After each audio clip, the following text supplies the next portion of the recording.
today. Almost went to my live before lock spiel, but we're here going to give you the same game by game breakdown that you've come to know and love. Unfortunately, no Lofty today. He is off dealing with personal matters, I believe getting surgery on his over-enlarged genitals, so good for him. Hopefully he gets that figured out. But I am joined by the man, the genius, Mr. Adam Scherer, Shit My Money, better known to all you guys when he's passing you in tournaments. How are you doing, Adam? Doing pretty good. Excited to finally be doing a show with you. It's first one we've done together. We're like two ships passing in the night with the amount of content we're doing every day without being on the same shows. But I'm hoping you're going to make me better at this thing, because I feel like whenever I watch you, whenever Jake and I do a show in particular, we're like, yeah, Adam said this really smart thing, which I think now I'm completely buying in on, and got to sell me throughout this hour. All right, man. Sounds good. All right, so let's get to it. Actually, before we get to it right now, I won't pitch you guys too much, but use that promo code Deeper Dive to get half off your first month of Osmo Plus. We're going to talk about a lot of data here, the top stacks, the ownership, the player projections. All of that is going to be at your fingertips if you use that promo code Deeper Dive right now to get in there and get half off your first month of Osmo Plus. All right, so Adam, let's go game by game as you always do. I feel like I don't want to change your flow at all. We got the Dodgers going against Washington. Dodgers are going to be very popular today as hitters. You have Anibal Sanchez going against them. Dodgers getting 5.3 implied runs. Washington getting 4.2 implied runs for them. I have no issue with the Dodgers really, other than that ownership being pretty sky high. We have them about a 2% chance, or a 2 times rather, higher chance of being owned than they are to be a top stack, which is not great. But they are looking really chalky here. How are you going to handle this game with the pitching? I guess let's talk about that up front. Yeah, so I mean, pitching wise, nothing that I'm really that interested in. Ryu obviously is one of the better pitchers on the slate in terms of talent, but it doesn't really translate to DFS all that well. He's not a high strikeout pitcher. He is the most expensive pitcher on the slate, and then he's got a relatively difficult matchup against the Nats. Not a ton of strikeouts in this lineup, so I don't really feel the need to pay all the way up for him. And then Anibal Sanchez, of course, with a really, really difficult matchup here against the Dodgers. Tons of left-handed power. Sanchez not a total gas can, but also not a high strikeout pitcher. Has the platoon disadvantage against most of this lineup. So not really looking at pitching all that much. Yeah, I would agree here. I mean, you have Ryu, who's really high priced today, and kind of a similar case to Jose Barrios yesterday, who ended up being a necessity on that slate, but also because there was just nothing else there. Ryu, not a great strikeout pitcher, just a 23.6% K rate, which is fine, but at his price, he doesn't project that well. And Washington certainly has been hitting left-handed pitchers pretty well on the year. So yeah, I would agree there. I'm not crazy about either of the pitching here. But what about the bats? Because the Dodgers are projecting pretty well, but that ownership to me scares me away, even though they're priced pretty well. What are you doing with the Dodgers today? Yeah, I think that you can obviously make a case for being underweight on them because of their ownership, but with it being a 14-game slate, I think that I don't mind rostering popular teams quite as much, because even the popular offenses are relatively low owned, and it's not like you're competing with half the field or anything if you're on a popular team. I think it is a good spot. Sanchez is probably a little bit better at preventing runs than people give him credit for.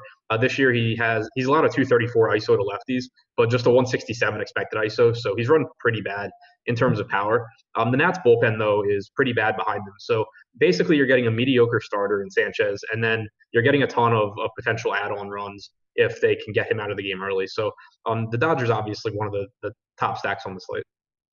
Yeah, I think that seems fair. And that is a really bad bullpen. I mean, even on a slate where you have pretty much every team available besides two, that is pretty much the worst bullpen, giving up a 5.03 xFIP and a 1.5 whip. And I think the one thing with Sanchez that jumps out, though, like he's not great. I mean, the 5.2 xFIP on the year for him is certainly not good. Just a 1.4 whip, like he's kind of limiting damage well, getting some soft contact, not giving up a ton of hard contact, only a 31% clip. On a slate like this, does that kind of give you any sort of pause at all, or just the Dodgers look good and that's enough for you? Yeah, I mean, if it were with different teams, I've definitely been underweight against Sanchez this year. The Dodgers are just one of those teams where I'll roster them really no matter who they're facing, because they have so much power in their lineup. If they were projected for lower ownership, I'd be getting even more.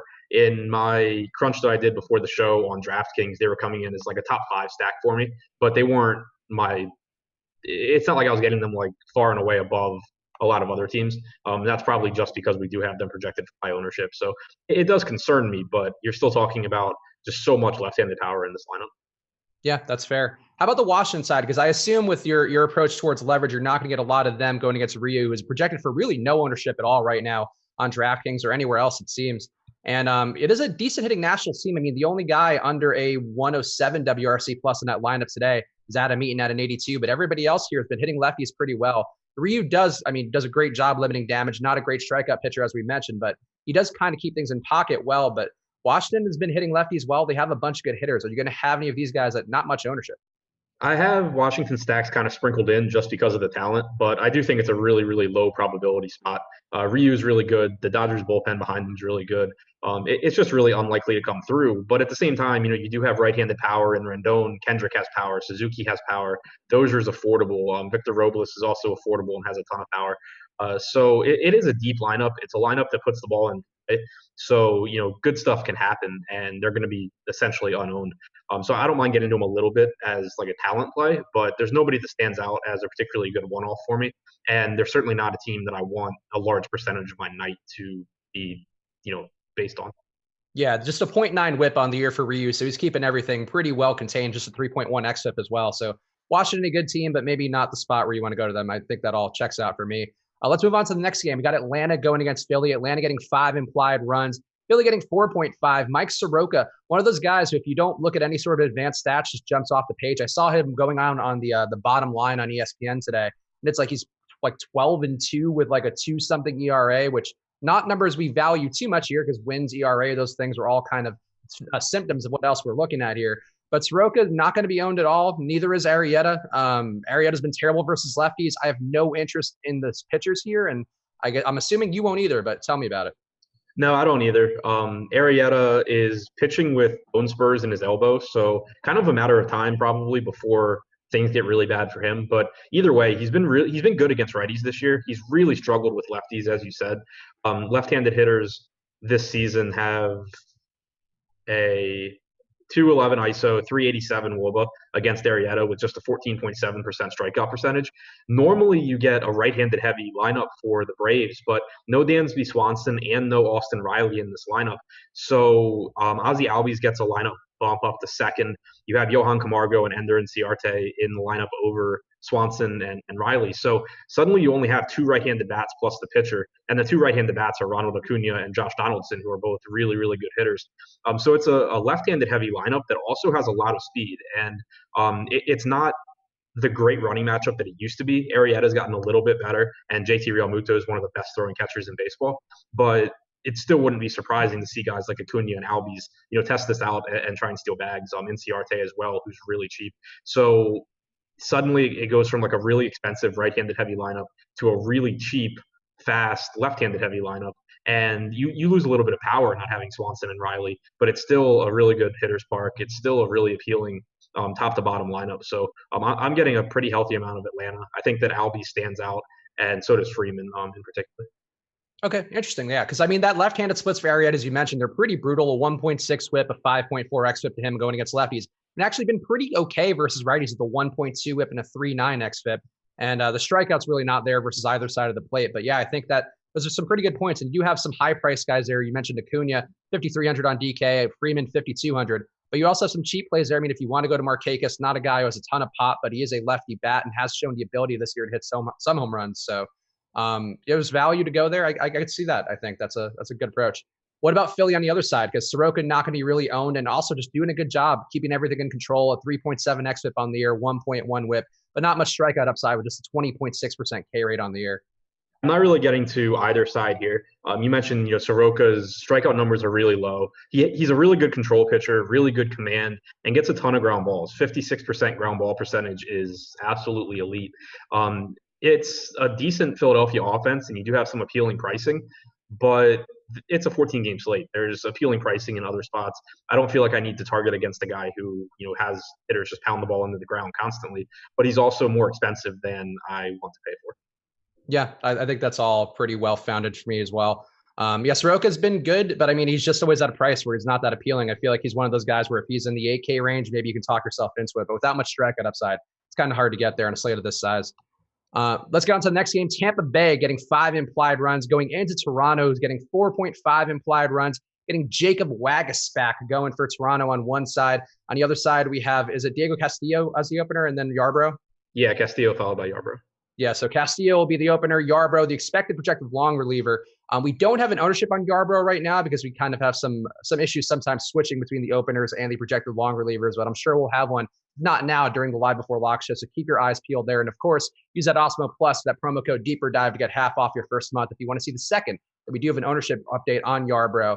But I like Yarbrough here. I think he's in a nice spot here. Wagaspack going to have some ownership going against him for Tampa Bay. So theoretically some leverage because he has had some strikeout abilities, missed bats pretty well with a 13.3% swing strike rate in a limited major sample size so far. I imagine I'll have Yarbrough. I could see Wagaspack popping up as leverage just because of the ownership expected for Tampa Bay. But what are you going to have with the pitching here?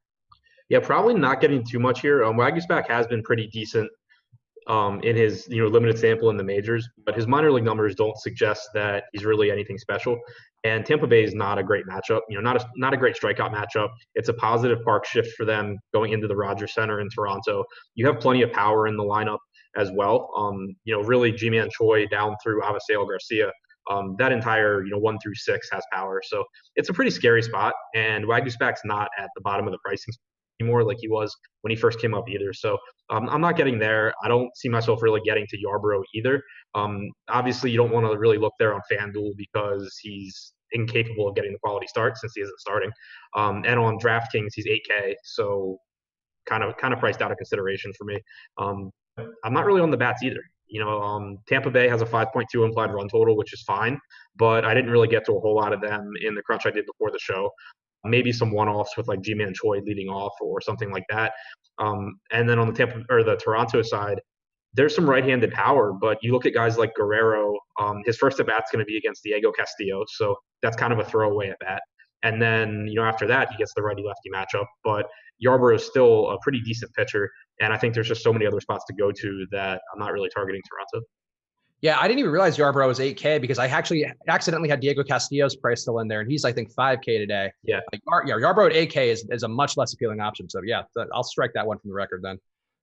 Yeah, I agree. I don't think there's a ton of strikeouts for Yarbrough to find here either at that price especially. And we're only projecting him for a hair under 10 points. So it may be not as appealing of a spot for Yarbrough and Wagaspack as well, who's just, yeah, I agree, not offering as much. The bats here, though, I mean, you are going to have ownership on Tampa Bay. They're pretty chalky, actually. I think, are they the number 2? No, they're the number 3 owned stack right now, according to the top stacks tool at Osmo.com. I find it hard to do that with Tampa Bay when they're going to be that highly owned, but the prices do kind of look okay, especially for guys like G-Man Choi, as you mentioned, in the leadoff spot. Well, what are you getting with the bats here on both sides? Yeah, so I'm getting to some Tampa bats, not a ton of full stacks, but getting in that initial crunch on DraftKings, getting around 7 to 8% of guys like Pham and Meadows. G-Man Choi a little bit higher because he's very affordably priced, and he's leading off. He came in around like 10%. So I guess like a middle of the road stack for me. As far as Toronto goes, didn't really get to much of anything. Like 3% Vlad Guerrero. A lot of them were kind of coming in that range.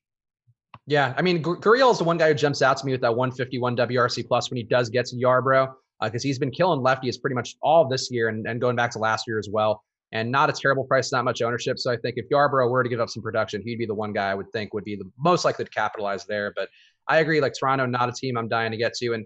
And Tampa Bay, I don't mind if they occur, but they're not coming up a lot in our projections, which I guess surprised me given the ownership. But I'm okay with that.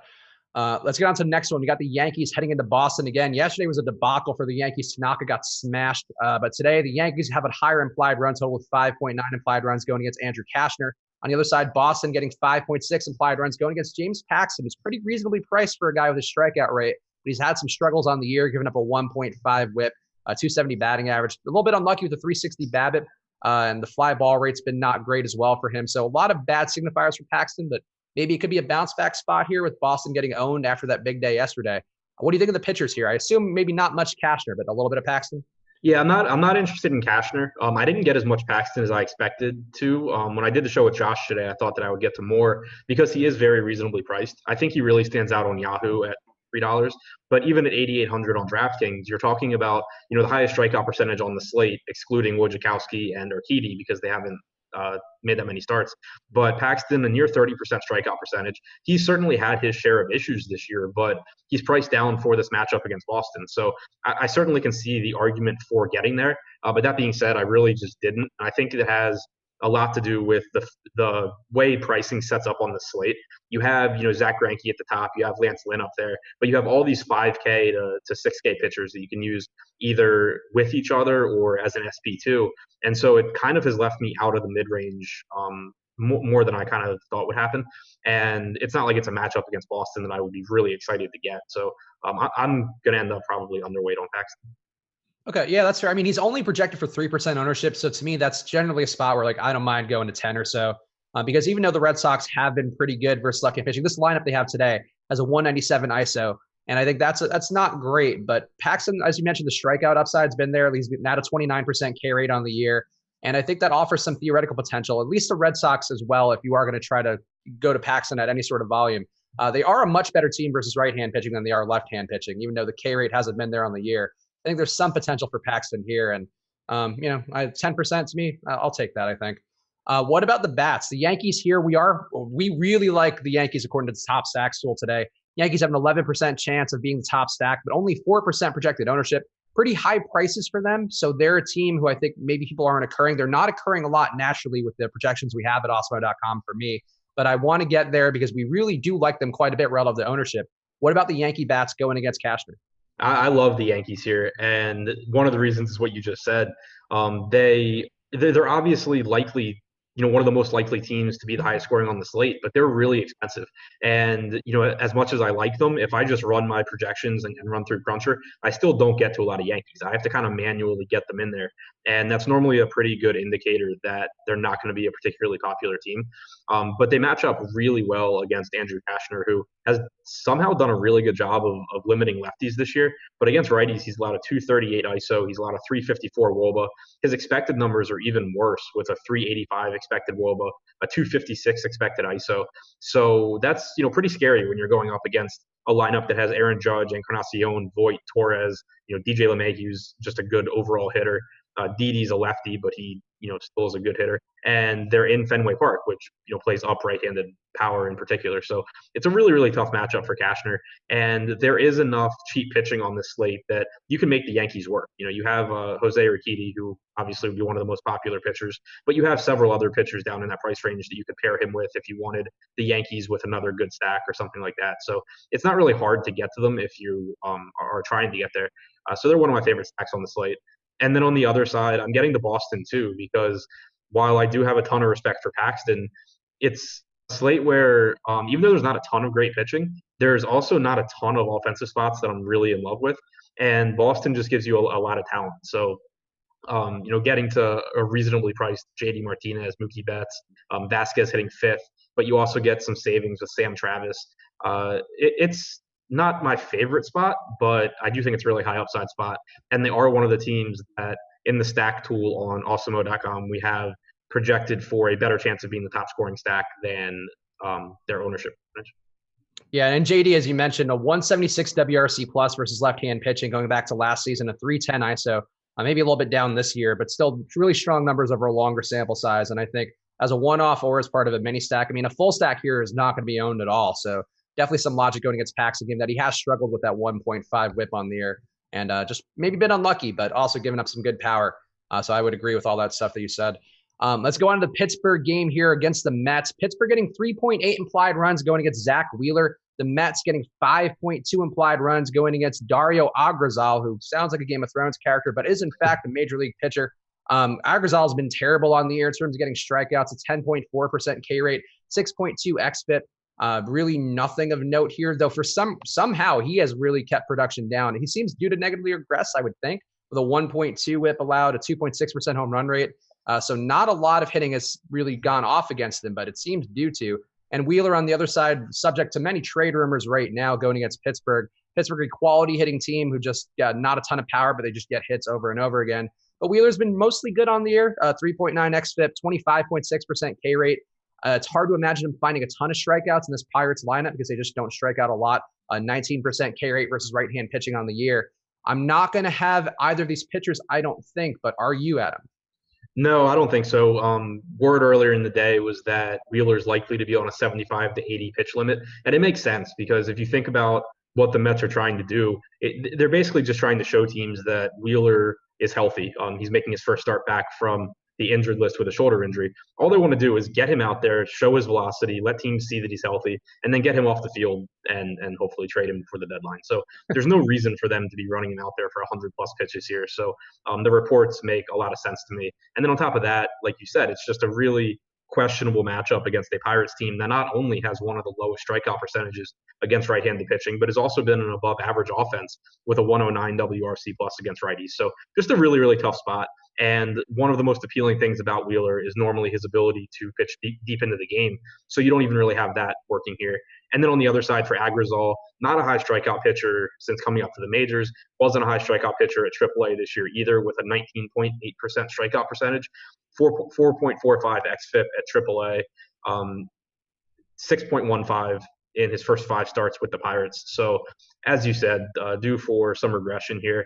And the Mets are a pretty decent lineup. They have good left-handed bats with McNeil, Conforto. They have Alonso, who's just a monster from the right side. Really 1 through 6 can do some damage here. So I do think that the Mets are a pretty strong stack. They have a 5.5 implied run total, which is high for the Mets and also high for Citi Field. Both of those things kind of stand out. So I do think the Mets are a good stack. Yeah, I mean, the weather there a little bit warmer today. I'm in the mid 80s right now, and it's generally going to be a park that's going to help out the pitchers. But yeah, I actually like that Mets stack as well. I think Pete Alonso, not a great price for him, but he's a guy with a 300 ISO and 143 WRC, excuse me, 143 WRC plus versus right-hand pitching. He's been doing well against them, and you have reasonable prices for some of these guys here, like Cano and Ramos. Cano maybe figured it out a little bit this week, though that might be wishful thinking. So yeah, I'm with you on that. I think that the Mets do have some value here. Pittsburgh, I always want to like them, and going against Wheeler, I mean, when you have a pitcher who's, I think, shoulder exhaustion is what they said he had, which doesn't sound like a great thing for a pitcher to have. One would think that offers up some value for Pittsburgh, but it's a hard spot, I think, for them. And I like them, but I'm really not sure I'm going to get there at all. How much Mets do you think you'll have relative to the field? Because they are going to be decently owned. And right now, according to the top stack tool, they are going to be higher owned than their chances of being a top stack. Yeah, so in the crunch that I did before the show, I was getting like 7% Cano, 10% Alonso.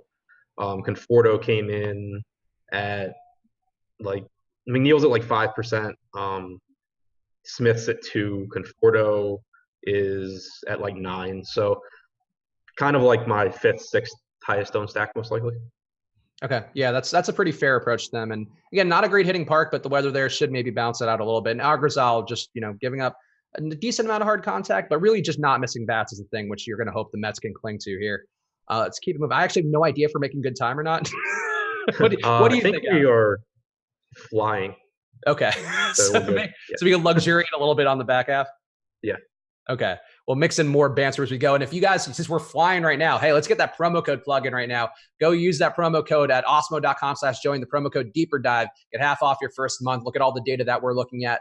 And also, we're doing a giveaway right now for football season, which I don't have in front of me, and it probably been wise to pull it up. We're giving away a lot of free things here, really not even things you have to be right on the Awesemo_com Twitter handle. Giving away a free 3-month all-access Awesemo Plus pass, which is a $210 value. Go check the pinned tweet on there. All you have to do is reply to that tweet with who you think is going to be the best PPR running back this NFL season. If you do that, you'll be entered to win. Don't even have to be right. It's just a random drawing. So somebody will be getting that free 3 months. Let's go check it out now. Check out the pinned tweet on @awesemo_com and go support our social media team who bust their butts giving away free things all the time here. All right, let's go on to Arizona and Miami, Adam, because we got one guy here who's going to be particularly of note. Zach Greinke picking up a ton of ownership. Going to be the highest owned pitcher. Actually, well, did that come down a little? Came down a little bit, but still one of the highest owned pitchers industry-wide. Still the highest owned on a few of the sites. And it's a nice spot here going against Miami, getting the lowest team total, 3.2 implied runs against him. Arizona getting Sandy Alcantara going against him, 4.3 implied runs, which I'm getting a little bit of Alcantara as leverage, I think, or as something. I don't know. He's popping up in my crunches so far. Greinke, I'm going to be with the field on at least. He looks pretty good on a slate where there really isn't a high upside pitcher. There's no Verlanders here, no guys with really elite strikeout stuff, no Garrett Coles. I don't mean to only mention Astros pitchers. But what are you doing here with Greinke, given that he's going to be chalky, but maybe doesn't have a ton of strikeout upside? I think he's a really good play because, for one, as I kind of mentioned earlier, with 28 offenses on the slate, it's really easy to be contrarian in tournaments without getting too creative at pitcher. And with all the really cheap SP2s that you can go to on DraftKings or Yahoo to help Greinke get into your lineup, it's pretty easy. He has about a 25% strikeout percentage against righties this year. Miami's running out an entirely right-handed lineup with the exception of Neil Walker. And Greinke, while his strikeout numbers aren't great, everything else is still really good. Throws a lot of strikes, doesn't walk guys. Um, still really, really difficult to hit, even though he throws, like 10 miles an hour slower than he did in his, and he throws his fastball sometimes slower than he throws his changeup, but he So you his keep him off speed. yeah, he's still a really good pitcher. So it's a really good spot. It's a positive park shift for him as well. The roof is apparently closed in Miami, which kind of surprised me because it's supposed to be like 85 degrees today, but that makes it even better for Greinke.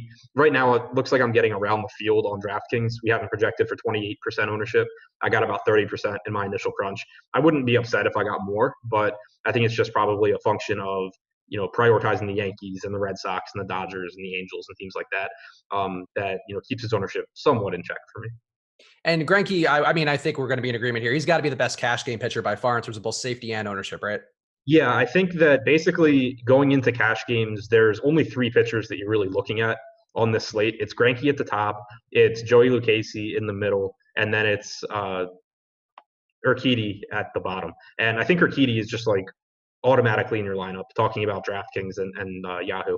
He's automatically in there as your SP2. And then you kind of just want to build out the rest of your lineup. Try and get Greinke over Lucchesi, but if you can't do it, then Lucchesi's fine. Okay. Yeah, I think that makes sense. And especially for cash. I mean, there's going to be a lot of ownership on Greinke on every site today. And as Adam mentioned, he's been really good versus righties. And yeah, getting a righty heavy lineup, just a one whip, 3.7 XFIP, 26% almost K rate going back to last season versus right-handed bats. So it is a nice spot here and one where Marlins certainly not good versus right-handed pitchers at any time during this year.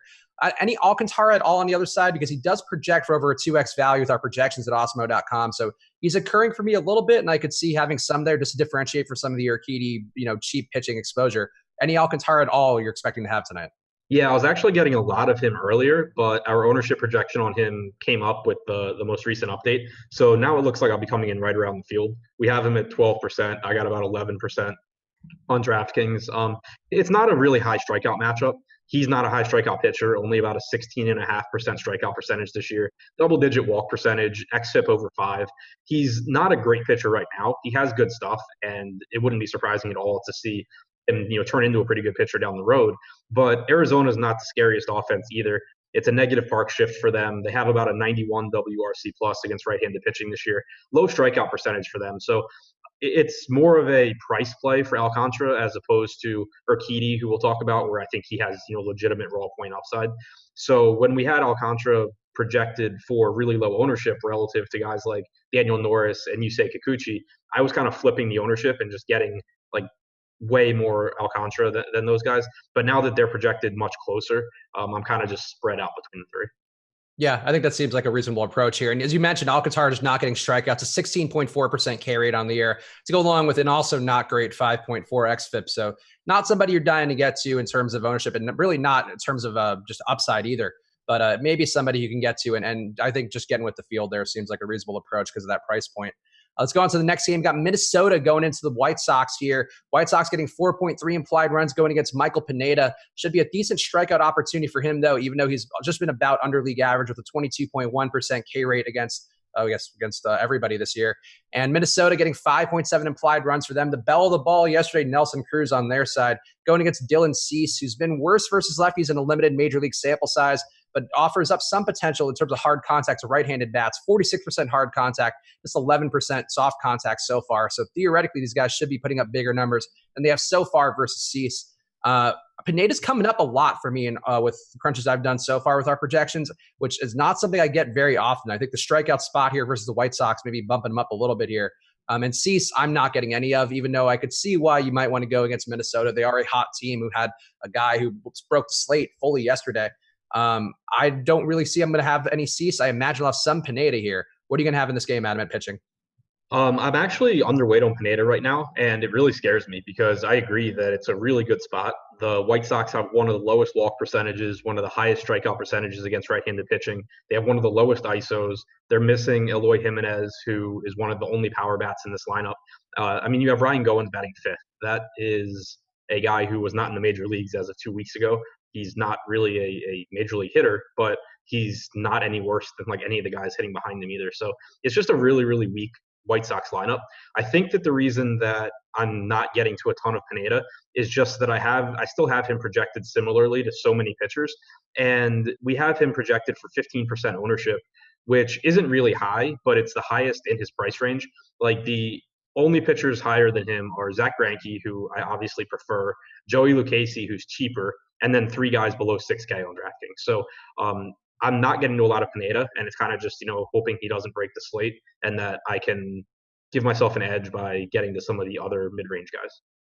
I mean, Pineda has had struggles versus power, and that is one thing that this White Sox lineup does have at least a little bit of. I mean, well, I guess you'd be getting Moncada from the left side, but he's given up righty power in particular with a 4.8% rate there. So a guy like Abreu jumps out, even though he's not the best versus right-handed pitchers. He is a guy who could have some power with a 211 ISO going against righties. But yeah, it does seem like kind of the best possible spot for Pineda where really not anybody you're terribly worried about. I think just the weather, it is kind of a warm-ish day. I think in Chicago, it's going to be mid-80s, I believe, by the time the first pitch rolls around. And being in a positive hitting park maybe give you some pause for Pineda. But yeah, I think the price thing is probably the most logical reason to avoid him. It is kind of a weird price point for him, but whatever. Yeah, we'll see what happens. I think it's just like I have Joey Lucchesi projected for basically the same raw points as Pineda. And so on a slate where I like so many expensive bats, I think that it's just I'm getting more Lucchesi because of that. Yeah, I think that's, yeah. And Lucchesi certainly has some valid things going for him and a much better park as well compared to Pineda, this park should give up a lot more than he would normally give up, which is already a decent amount. And Lucchesi going against San Francisco is going to be a much better spot. Let's talk about the hitting here because Minnesota, they are really the team of note this week. They've been smashing right-handed pitching on the year. A 230 ISO versus right-handers so far in 2019. This particular lineup, they have a little bit lower ISO in it, but still really strong. Nelson Cruz, I don't even know what you could say about him at this point. 4 straight games of the home run. Now 4 games away from tying the record, I think, which Ken Griffey has it and some other guys. You might know that one, right? Yeah, I'm not sure. I feel like it's Griffey and some other assholes. Griffey's the one who matters the most. He's the coolest out of all of them. Yeah, 8 games is the record here. So we got 4 more to go for Nelson Cruz. I kind of want to have some of them regardless, just for symbolic reasons and just to not miss out another 45-point day because he's been mashing it in the last 7 days. But I imagine I'll have some anyway because Twins are a good hitting team versus right-hand pitching. And Cease seems like he's not great, even though I know he is a prospect of some note, or I believe he's a prospect of some note. What are you doing with Minnesota? Yeah, I'm getting to a lot of Minnesota. Cease is a very highly regarded pitching prospect, but he's still far from a finished product. He has really, really good stuff. But at AAA this year, he struck out 24% of hitters. He walked 10.5%. So not great strikeout numbers for one, but also the elevated walk percentage is concerning. He really struggles with his control. And against a team like Minnesota that doesn't strike out a lot and has the highest ISO in baseball against right-handed pitching, you can get in a lot of trouble in a hurry. He did a really good job at AAA of getting ground balls with a 54% ground ball percentage. So it's not like if Cease is on, if Cease has his best stuff, it's not a good matchup. But he's still a very young pitcher who has a lot of inconsistency. So you get a ton of upside by just full stacking Minnesota here, hoping that Cease is missing his spots, putting extra guys on base, and then missing in the zone and giving up power to this team. So I'm getting to a lot of Minnesota. They're looking like probably my 4th or 5th highest owned stack. Just tons of power, reasonable price points.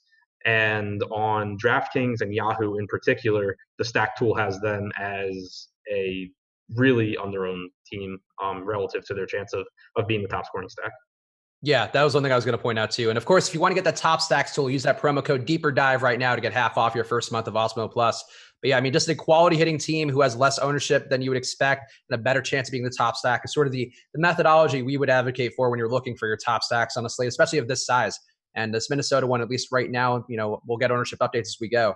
But it looks like one that's going to be under-owned and has a lot of potential here versus Cease. It seems like it's kind of a learning lesson day for Cease where he's going to get banged around and be better for it in the long run, I would think. Yeah, he's someone that I think, like, if he gets hit hard here and his price tag, continues to drop, he's someone that whenever he gets a favorable matchup, I'll be looking to have a lot of exposure to. But for right now, I would rather just be getting the relatively low-owned offense against him. Yeah, I think that makes sense. Let's go on to the next game here. It's hanging out in the Midwest, going to the Cubs. We're getting 4.6 implied runs against Gio Gonzalez, who I wouldn't say has looked resurgent, but is looking passable. I mean, he's doing everything competently enough. A 1.4% home run rate on the year, a 31% fly ball rate, keeping the ball down, only 29% hard contact, these numbers are all mostly improved from going back to last season. And, that adds value in Miller Park, especially. On the other side, getting Milwaukee, who has 4.9 implied runs going against Kyle Hendricks, who sort of a comparable pitcher in terms of not being great, not offering a ton of strikeout upside, but keeps the ball down, doesn't give up a ton of home runs, just a league average 2.9% home run rate for Hendricks. Despite these pitchers being totally competent real life pitchers who I wouldn't mind having in a playoff rotation, I can't imagine I'm going to have any of them today. What about you, Adam? Nope, same boat. This morning I thought that I was going to get to some Hendricks just because his price tag is reasonable, but like I'd said when we talked about Pineda, just not really getting to this price range. So, I might have like a couple lineups with Gonzalez or with Hendricks just to differentiate, but certainly not a big part of my plans tonight.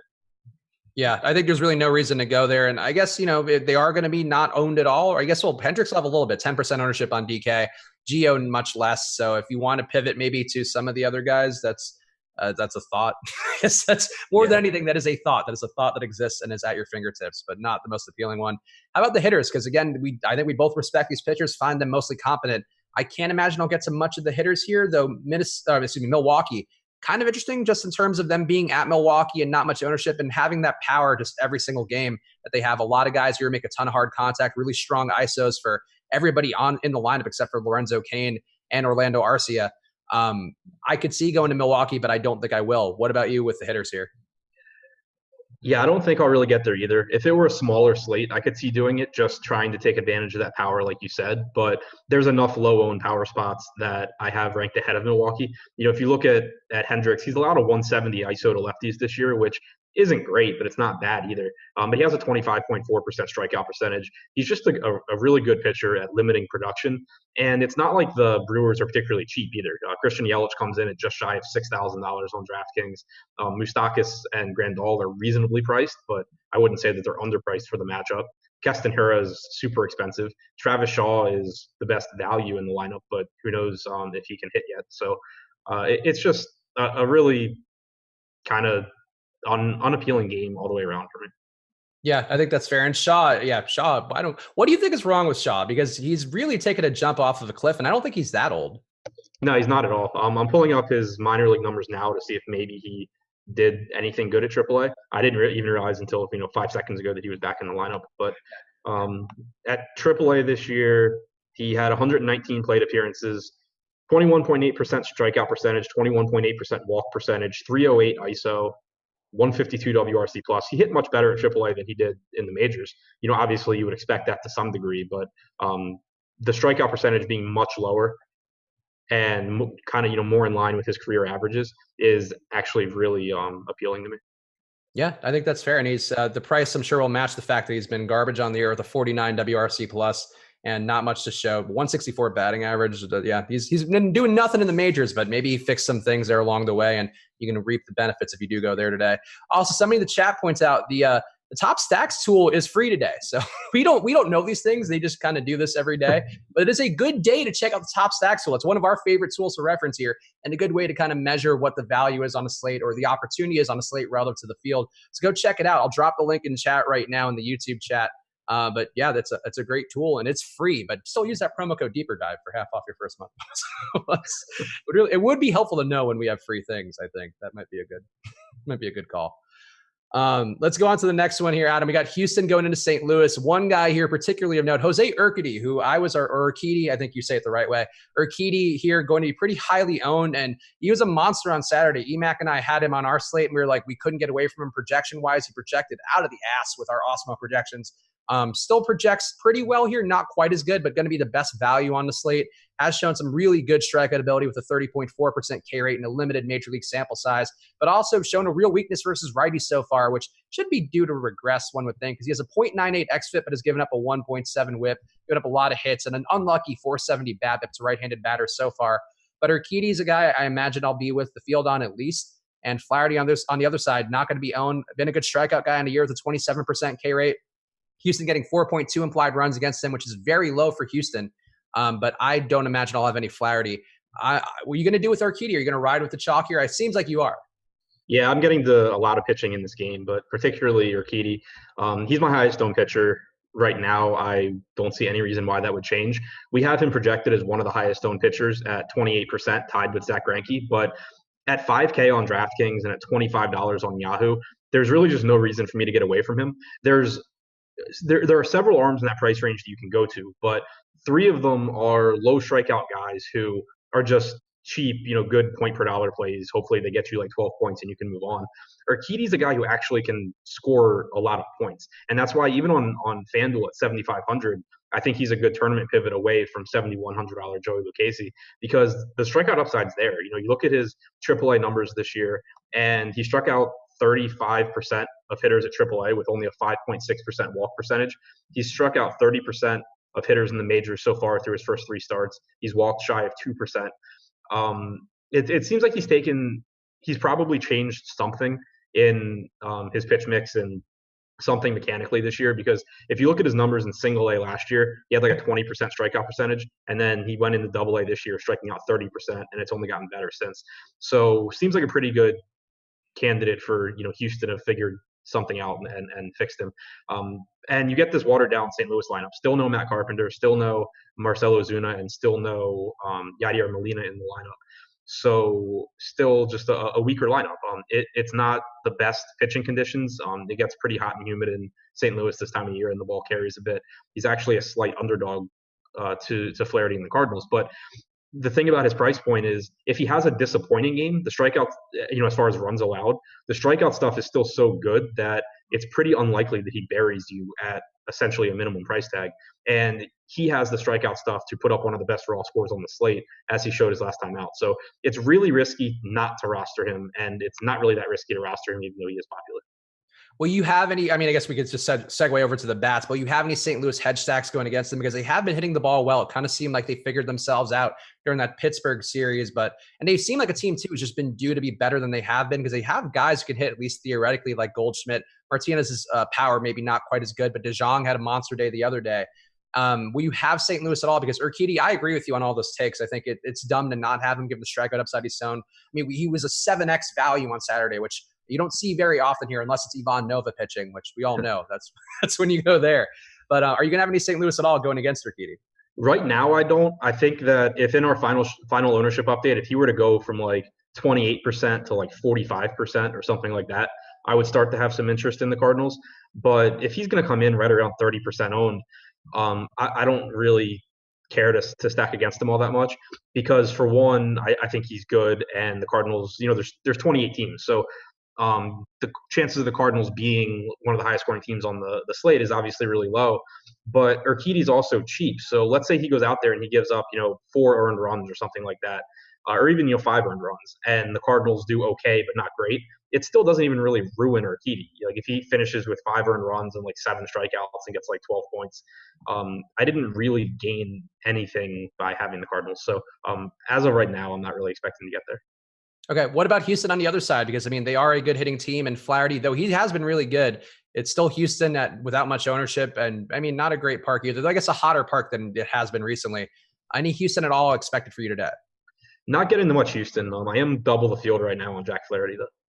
Oh, okay, all right. So what are you chasing there in particular? The price is nice for that strikeout rate, probably on $1 per strikeout percentage, which is not a rate that I think we look at, and probably stupid to say out loud. He does make a lot of sense in that respect. Yeah, so it's the ownership and it's just the raw upside and the talent level here for Flaherty. We have him projected for 10% ownership, which is the same as Kyle Hendricks at the same similar price point. It's less ownership than Michael Pineda for $1,100 more on DraftKings. Flaherty's had really drastic splits between righties and lefties this year. He's only struck out 20% of lefties, or 21% of lefties. He's allowed a 216 ISO, but against righties, he has a 32.1% strikeout percentage, 265 expected WOBA, 133 expected ISO. The Astros are a very difficult team to strike out, but they do lose their designated hitter, who happens to be Jordan Alvarez, who is one of the best hitters in their lineup, and a lefty. So they have 7 hitters here, including the pitcher, or 7 right-handed hitters, including the pitcher. The only lefties that you have are Brantley and Reddick. If Flaherty were priced up to like $9K or something like that, I wouldn't really be that interested. But you're getting a really favorable price tag for a guy with a 32% strikeout percentage facing, in the split that he's going to be in for almost every at bat. Yeah, and not a ton of ownership. Just 10% ownership projected for Flaherty right now. So, yeah, I think that makes sense, even though it is a tough spot for Houston. Surprised people are actually going there that much, because I know people don't want to run into the Houston buzzsaw, but Flaherty's been good on the air and kind of underappreciated. His price hasn't gone up. He hasn't taken leaps like a like your boy, Sonny Gray. Like, Yeah. he's just kind of been in that spot, just getting strikeouts. He's not as good as Sonny Gray, though, obviously. Yeah, no, I agree with that. But I won't besmirch Sonny on my first show with you. I know that's foreboding. What'd you say? I won't besmirch Sonny Yeah. on the first show I do with you. That'd be a bad move. Yeah, for sure. Yeah, I mean, Flaherty, he's not my favorite pitcher in terms of talent because of how drastic the splits are, and he doesn't really have anything that profiles well against lefties. But that's just not an issue in this game, and he's priced at a point where even if he doesn't pile up strikeouts against this lineup because of how good they are, if he can just prevent runs and go 6 innings and strike out 5 or 6 guys, he's a perfectly fine play at his price. Yeah, I think that makes sense, especially with some of that ownership in that price range. At least Flaherty does have that strikeout upside, where if he does give up production, he can probably bail himself out, or at least hopefully he can. Let's get on to the next one. We got Cleveland heading into Kansas City. Cleveland getting 4.9 implied runs going against Jacob Junis, who is just a guy for the most part. He has had some resurgent days recently. I think am I mixing him up with Danny Duffy? I might be mixing up with Danny Duffy. Jacob Junis might just they both had a really good start last time out.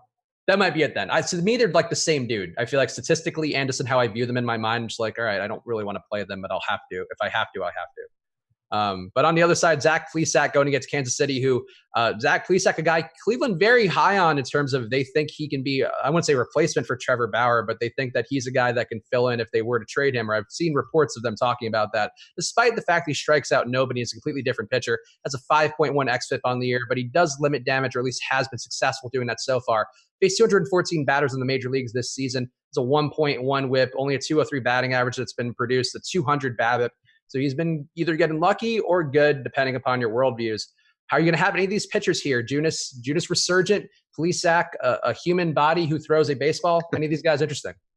Nothing that I'm really nothing really worth mentioning. Like, I got a couple of random Junis lineups, it looks like, but it's not a spot that I like for Junis. He's not a high strikeout guy. He's facing a lot of lefties. Cleveland doesn't strike out a lot.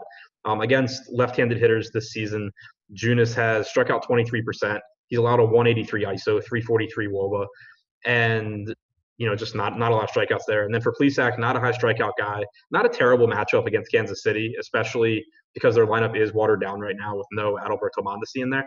But he has given up some power. I think that if you're looking at one-offs, especially if you're like playing a 3-max or just hand building a lineup and just looking for like a one-off that people aren't going to have, Hunter Dozier and Jorge Soler both really stand out. Dozier has a 284 ISO against right-handed pitching this year. Soler's at 296. They won't be popular because Kansas City won't be popular, but Plesac's allowed well over 200 ISO to right-handed hitters. He doesn't strike guys out, which is so I think it's a really good home run spot for both guys. Yeah, 47% hard contact that Plesac's given up to right-handed bats so far. And the home run rates, as Adam mentioned, pretty high there. He's got a 4.7% home run rate on the year. So even though he has kind of not given up a lot of them, kind of a guy like Plutko, I feel like gives up home runs every time he gives up a hit. But besides that, he's generally not giving up a ton.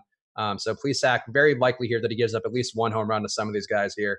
I think that's pretty fair. What about Cleveland's side here? Because you mentioned there is a good amount of lefties here and switch hitters going against Jacob Junis. Junis has some noticeable lefty splits here, giving up a 1.4 whip to lefties compared to a 1.2 whip to righties.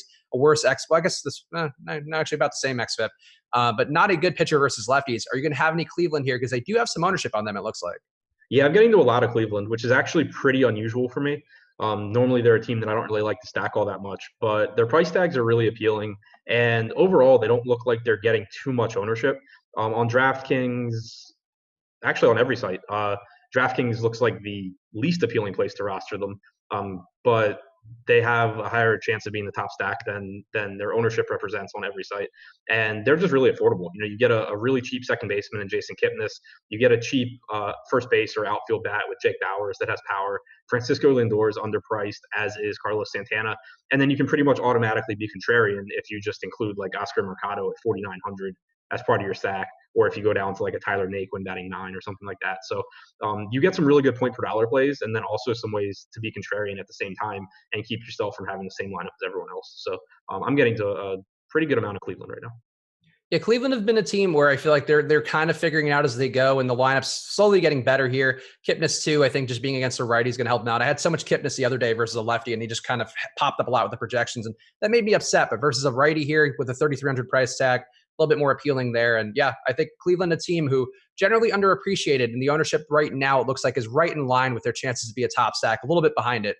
So if that changes and they get a little more chalky as we go, they may become a bit less appealing. But for right now, they do have a better chance of being a top stack than they are owned currently. Let's get on to the next game, which Adam, from what I saw on Slack, I don't know if this is correct, but it may open up a sore spot for you. Baltimore going into the Angels here. Baltimore getting 3.8 implied runs, getting Nick Tropiano, who is pitching today, because Griffin Canning had to fill in yesterday in a 15-inning game. That was just a disaster for a lot of people, and possibly including Adam. And the Angels here going against Asher Wojciechowski. The story of the week here has had a monster swinging strike rate, a monster strikeout rate. Had the big game on Sunday versus Boston. An intriguing guy here. So are the rumors correct that you were in first place and ended up losing on several tens of thousands of dollars because of the ending of that game? Yeah, it was a pretty rough night for Jake and I both. At the end of 9 innings, I was in first place and tied with Jake for second place. By the end of the game, I was down money on the night. So it wasn't a fun game. Chalk Trout putting it together, and Ohtani just getting walks and steals, no hits. He had like 15 points of all walks and a steal. Yeah, and MVR just scored like 30 points in extra innings or something. Oh, that's fun. Well, so sorry to open up an old wound, but that's the nature of DFS, of course. But are you going to have any interest in Tropiano? Tropiano getting blasted on the year in a very limited sample size. He's only faced 41 batters, but a 12% home run rate, a 1.7 WHIP, a 6 xFIP. Not been looking up to snuff, even though he's never been a particularly great pitcher. And Wojciechowski does actually get strikeouts. I mean, at least in this major league portion of his career. In the minors, I think not so much. But are you going to have any of the pitching here? Because I could see having some Wojciechowski just because he does look good on paper, even though he does seem like it can't last.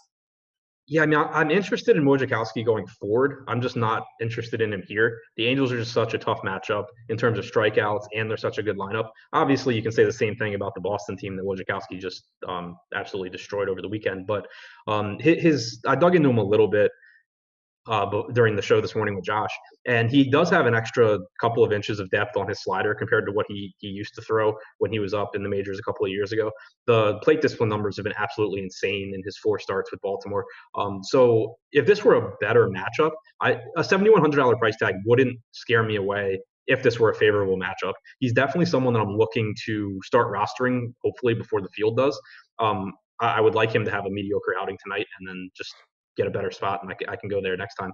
So I do kind of buy into him being a better pitcher than he has been in the past and being better than projection systems are going to give him credit for, but I'm not looking to roster him here against the Angels. And then it's a decent spot for Tropiano, and both of these teams should be giving pretty long leashes to these pitchers because they both used every single available pitcher last night. So including closer Steve Wilkerson for Baltimore. Including Steve Wilkerson. So it's but both pitchers should be they should be hoping they go pretty deep into the games, but just not guys that I'm getting to roster. Yeah, I think Wojciechowski kind of intrigues me in the lineups where I don't have Urquidy because not a similar price tag, but a close enough one where I think you're going to end up with a kind of comparable lineup construction.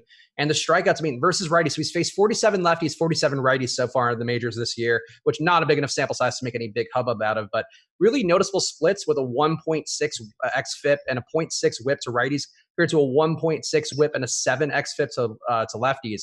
And you only have 2 lefties in there. You have Ohtani and you have Calhoun, and that's about it. I guess Rengifo also switch hitting down the bottom, but not a guy I'd be terribly worried about. And Ohtani did have a few days off. Looked a little, obviously doesn't matter, but looked a little too patient at the plate yesterday, I felt. And obviously don't take that one to the bank. That's not data. It's just me going, it's me being mad at Ohtani for not hitting a home run in our home run contest. But I think it's not a bad spot for Wojciechowski if you were going to go there, and he has no ownership on him. Yeah. I'm not getting there, but I certainly, I think the stuff has been appealing enough where I get it. I'm not doing it because of the slate size and the matchup, but I get the appeal. Yeah, I think that's a fair approach. And let's talk about the bats because Tropiano, based on what we've seen from him this year, I think that Baltimore might be an interesting option here. And he has always struggled with power going back to last season. A 6% home run rate, a good amount of hard contact with 45% allowed to both sides of the plate. And the Baltimore team, they do have some power. They did put up some runs yesterday, which, they did look competent. Their position players are both competent hitters and competent pitchers, which is all you can ask of both sides. And the Angels as well, their hitters, you're going to have Trout, Ohtani in there. We talked about the lefty splits for Wojciechowski. So Ohtani could capitalize today and make up for the lack of home run power yesterday. And Upton versus a righty, also a better spot than him versus a lefty. What are you going to have with the hitters here? I think it's really interesting for the same reason I'd mentioned the pitchers should have longer leashes. The bullpens are both shot. And so if either of these pitchers get in trouble early, there's the potential for a lot of runs throughout the game. And so I'm a little disappointed right now that I'm not getting to more Baltimore than I am. I'm okay with it. I understand why. They're not really cheap. They're not a great offense. They have a 3.9 implied run total. So I understand why I'm not really getting there, but it's kind of scary. On the other side, I'm getting to a lot of Angels, which isn't surprising. I had planned coming in today, I planned on kind of manually adjusting their projections down a little bit because I do think Wojciechowski is better than projection systems are going to give him credit for. But I haven't done that because of the bullpen situation. Not only does Baltimore have a bad bullpen, but they all pitched yesterday. So I think that the tack on the increased upside here probably makes up for any improvements that Wojciechowski has made. The Angels do have one of the highest implied run totals on the slate, so I expect that Trout, Ohtani, Upton will be three of my highest owned hitters. Yeah, and I think too, coming off of a somewhat disappointing days of stack, even though Trout got there and Ohtani ended up having a not bad day, the stack certainly did not live up to the potential it had with the run total it had. And the ownership is down enough here, even though it is a comparably good spot. And as Adam mentioned, that bullpen is going to be depleted. So could be a good day to go back to full Angel stacks, even though they were kind of disappointing yesterday, I would say. Yeah, and I think that Josh made a good point this morning. Like if you look at the top stack tool, the Angels have on DraftKings a 5.6% chance of being the top stack and 10% aggregate ownership, which puts them right up there with the Dodgers as one of the highest owned teams. But people are going to roster Trout, Ohtani, and Upton because they're great point per dollar options and they're obviously like the best plays from the team. But if you look at least this morning, and I'm pulling it up now to double check, but I think if you look at some other guys in the lineup, Andrelton Simmons projected for 4% ownership at 3,600 on DraftKings. David Fletcher is projected for, I don't even see him. 6% at 3,900. So if you were to roster Cole Calhoun over Upton or something like that, or even roster Trout, Ohtani, Upton, but then fill it out with two of the other Angels who are really, really unappealing, but still, part of this team that has a really high implied run total, you're still going to get more contrarian stacks than the aggregate ownership suggests. Yeah, I think that does make sense there. And I think too, coming off of a team, just as a general game theory thing, coming off a team was kind of disappointing to a lot of people. Never a bad idea, especially on a larger slate, but still pretty chalky ownership for Trout, Ohtani, and Upton. That's a popular group today again. Yeah. And as far as I assume it's something being mentioned in YouTube chat because it just seems like it would be. I have no idea of quantitative effects of playing baseball until 4:30 in the morning and then going out there and doing it again the next night. Only 1:30 here. They were fun. Yeah, that's a good point. Yeah. At least the Angels are Baltimore. Who knows? I mean, you're a Baltimore guy. You know how it is. That time shift will get you. Let's go on to the next game here. We got Texas heading into Oakland. Texas getting 4.3 implied runs going against Daniel Megden, who's actually going to have some ownership on him. How about that? And Oakland getting 4.7 implied runs going against Lance Lynn, who's been something of a beast this year, at least at times, but still struggles historically versus lefties pretty well. Not getting many of them in this lineup today, or at least not expected to. I don't think I'll have Lynn or Megden, and I mean, it's a park, which I guess would benefit them, so that's a positive for him. But projection-wise, I don't really see any reasons why I would end up there, and I didn't already with the crunches I've done so far. Are you going to have any Lynn or Megden here, Adam? Yeah, it looks like I'll be a little bit underweight on Megden. We haven't projected at 10%. I got about 6%. No Joey Gallo for Texas really weakens this lineup. Megden's not a good strikeout pitcher, but it is a negative park shift for Texas, and they only have a 4.4 implied run total. So, sprinkling him into some lineups is fine. I do expect to be probably double the field on Lance Lynn at least. I got around 14 to 15%, and we have him projected for 6% ownership. And it's basically the same reasoning as why I like Flaherty. Obviously, the price tag is nowhere near as appealing as Flaherty's is, but you're getting a right-handed heavy Oakland lineup, and for the season, Lynn has struck out 34.2% of right-handed hitters. He's allowed a 276 WOBA, 152 ISO. It's a park upgrade for Lynn in terms of power. It's a park downgrade in terms of strikeouts. So that's obviously not great. And it's an Oakland lineup that actually has a bottom third strikeout percentage against right-handed pitching. So it is a really, really difficult matchup. But the thing for me is that you're going to get a lot of ownership going to Zach Greinke, and for good reason. You can pay a little bit more, get a much lower owned pitcher in Lynn who has better strikeout stuff. And so that's appealing to me in tournaments, especially because I don't have to sacrifice a lot to do it since I can just pair him with Urquidy and move on. Yeah, the projections between Greinke and Lynn are pretty close. They're actually closer than I realized. Right now we have Greinke projected for 19.7. Lynn a little bit more expensive, projected for just under 18 points. So in terms of raw points, you're not that far off, but getting more than a quarter, almost a fifth of the ownership on Lynn. So yeah, I think from a tournament standpoint, that's That's why you're the genius here, Adam. Yeah. Let's talk about the hitting here because we do have some hitting, which may be a little bit interesting because, I mean, if Lynn has struggled versus lefties, I guess, even though we only have Olsen there who could be interesting on that side. And Megden, with ownership on him a little bit, I mean, he is still giving up a 5.7 xFIP, only missing bats, his swinging strike rate of 6%. So that is not a great sign here, even though Texas is not a great hitting team versus right-hand pitching. They do have some lefties in there, and Megden does have some lefty splits that are going to favor those guys. 5.1 xFIP allowed to the left side of the plate, and his K rate comes down even further, down to 13.5% versus lefties. You can have any of the hitters in this game? Not really getting to this game at all. I was hoping that I would get a little bit more Texas. I think that if Megden's ownership came up a little bit, I would. But really, it just comes down to they have a 4.5 implied run total. They are in a park that is difficult to hit in because it's 65 degrees. The ball's not going to carry. The outfield is big and foul territory. You hit a ball that's 10 rows back in every other stadium and it's an out here and your bat's over. So all that stuff, working against them. You do get appealing price tags on Shin-Soo Choo and Nomar Mazara in particular, but they're both outfielders and outfield's, just loaded on this slate. So not getting to a whole lot of Texas. Yeah, I think that's fair. And no Oakland at all either, because I assume you're going to have not enough Lance Lynn to justify that. Yeah, I just, same issues with the park. Lynn, I think, is a really good pitcher. Most of the power bats in this lineup are right-handed, and he hasn't even really given up a whole lot of power to lefties this year. The strikeout percentage is much, much lower, but still a 138 ISO to lefties. So I'm just not getting there either. Yeah, that's a good point. Yeah, the home run rate for him versus lefties, I didn't realize, but under 2%. So he's not giving up anything. He's a guy who I feel like does go a little bit underappreciated. I've talked about it on some of the shows a few times, but he's been good this year. Not like lights out good, but a 27% carried on the year. Like he's made some improvements at a park that does help out hitters as well. Yeah, he's definitely someone that his price tag moved up even quicker than I kind of bought into him. So I haven't gotten a lot of him this year. But this is the kind of spot where I like that idea because for one, it's not difficult since you can, you're still only paying like 15 or 16K a pitcher. And there's not a lot of opportunity cost at the position because most of the pitchers have low strikeout percentages. Yeah, that makes sense.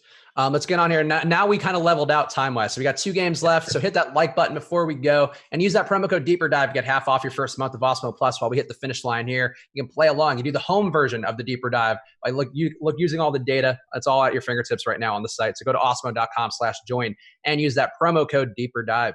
We got Detroit getting 4.3 implied runs against Yusei Kikuchi going into Seattle. It's getting 5.2 implied runs, and Seattle was a nice stack to have yesterday. Today they get a spot here against Daniel Norris. Norris, not a guy who's particularly good, but he's going to have ownership today because he's cheap and in that price range of Urquidy.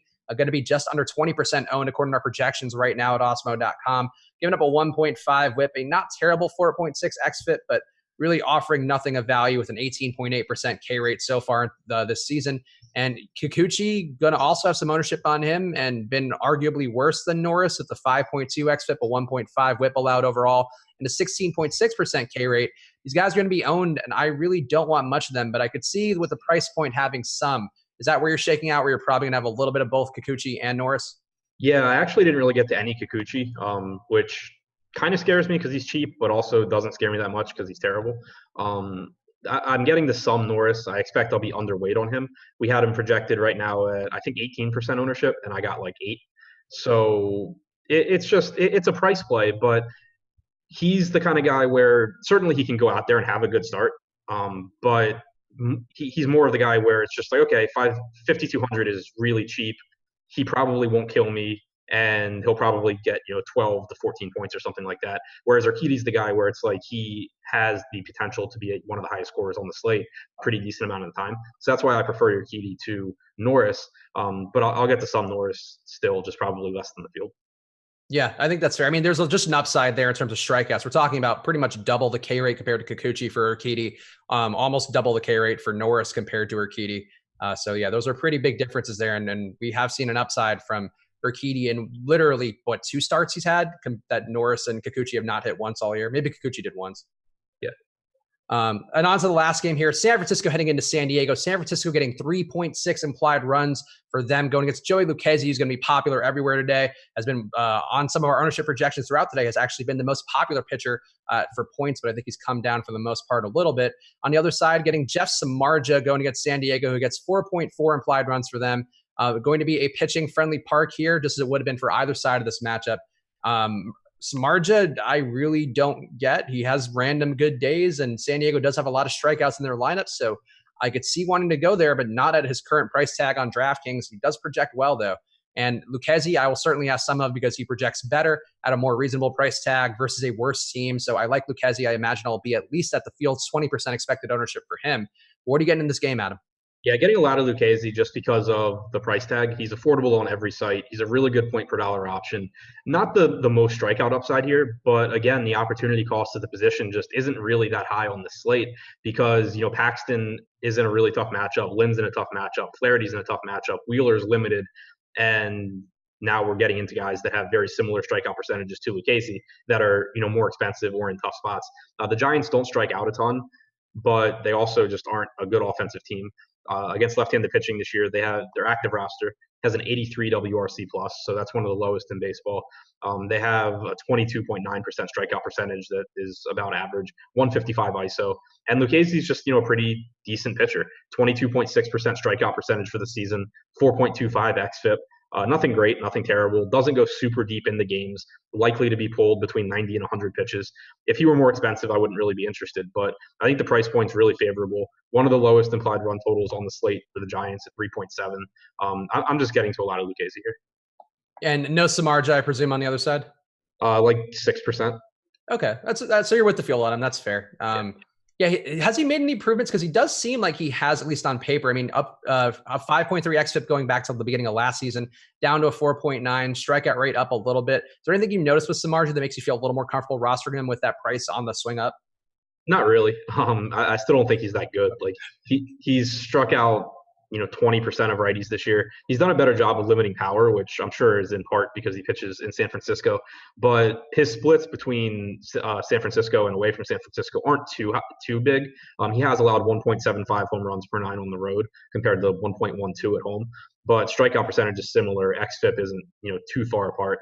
It's just that he's not going to get a lot of ownership, and San Diego will give you some strikeouts. So certainly not basing my night on him. If in my final crunch I didn't get any, I wouldn't lose any sleep over it. But I'm fine with getting him sprinkled into some lineups. I also am getting to some of these Padres bats though because they're affordable and they have a lot of power. Machado and Reyes in particular. I was kind of hoping you were going to have one of those points about Samardzija, like, yeah, it's forkball. He's been working on that. It's really showing an increase. But fortunately not. So yeah, Samardzija, just I think a player. And yeah, I agree. San Diego always kind of an interesting team. I mean, with just a lot of hitters here, a lot of guys over a WRC plus of 113 in that line of 5 guys at 113 or above, a bunch of guys with quality ISO as well. So a lot of power in that lineup. Never really a bad idea. And they do tend to hit pretty well at San Diego, considering the park factors, which are not favoring them, at least in terms of power. I assume no San Francisco on the other side, none of those hitters? No. I mean, yeah, no. Like if you wanted to make an argument for them, it would be as leverage against Lucchesi, but that would carry a lot more weight for me if there were like 6 games on the slate. It's not like he's super expensive, and basically for the leverage play to work, you still have to have the Giants be one of the highest scoring teams on the slate. All right, that seems fair. All right, so right now we are in the final minutes here. It's not Makad asking for the Paul Blackburn of the night. You want to give that pick? Because we usually did on Live Before Lock, but Makad likes to ask me specifically because I once recommended Paul Blackburn on a show. Not seriously, but just, as one of the dog shit pitchers that we have to recommend sometimes. Who would be your pick, Adam, for the pitcher who is the worst, the cheapest, may end up in a tournament-winning lineup at the end of the night? I feel like this is a bad slate for it because Urquidy's actually good. But I feel like he's like cheating. So if I can't go to Urquidy and I still have to go to some like cheap bad pitcher, then I guess Alcantara because he's the lowest owned out of the group. Okay, I respect that. And as somebody who's getting Alcantara despite not wanting any of them, I support that take as well. All right, we're on the closing seconds here. So hit that like button, guys, and use that promo code Deeper Dive right now. Go to awesemo.com/join and get half off your first month. Get all the ownership projections, player projections, the top stacks tool, which we referenced a bunch, even though that is free today. Just pay for it so you get it every day. Just use that galaxy brain for yourself and get in there now. Use that promo code Deeper Dive for half off your first month of Awesemo Plus. All right, I'm going to ask you one question, which Laffy usually doesn't, and then we'll do the usual. Who would be your favorite leverage stack of the day? Seattle. I actually had forgotten to mention them when we talked about it, but you look at the popular pitchers on this slate. I don't want to roster the Marlins against Greinke. I don't really want to roster St. Louis against Houston. I don't want to roster the Giants. Seattle is not very appealing in the matchup against the lefty and Norris, but Norris isn't lights out against left-handed hitters. He does give up some power to them, and he has given up a 199 expected ISO to righties since last year. So no Domingo Santana hurts, but Tim Beckham and Tom Murphy are two of my highest owned guys at their respective positions. And then you're still getting some quality hitters in JP Crawford, Vogelbach. Seager actually has a 186 ISO against lefties over the last 3 years. So they're just productive enough to where I think they could potentially get to Norris and get into a weak bullpen that has three left-handed pitchers, but I expect only one to be available tonight because of when they've recently pitched. So I think Seattle they're the one that's really jumping out to me where I'm actually getting to them.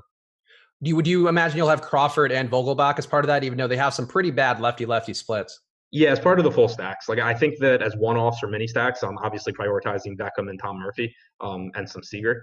But yeah, like I got 6% Vogelbach. I got not much Crawford because he's the same position as Beckham, like 3% Crawford. Any Austin Nola? Because he has hit, I mean, a very limited sample size in the majors, but he's hit lefties pretty well so far.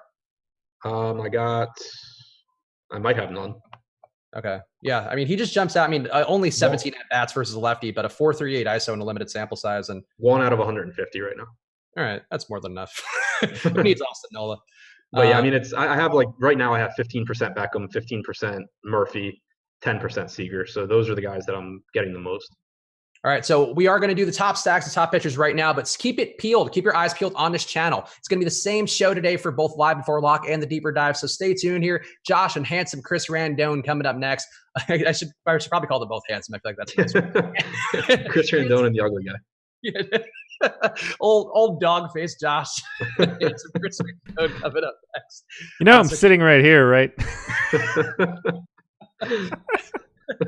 I tried to walk it back, but then I just couldn't. Adam's not going to make me be like, yeah, call Josh handsome. It's not the right show. Well, they're coming up next, so keep your eyes peeled here. But give me your top pitchers on the slate. Top pitchers are Urquidy, Greinke, Lucchesi. Not getting too cute there. Yeah, I'm with you on all those guys as well. And top stacks. Angels, Yankees. Mentioned Seattle as a contrarian stack. All right, so there we go. That's it. So right now, guys, hit that like button and keep your fingers on your keyboard or whatever.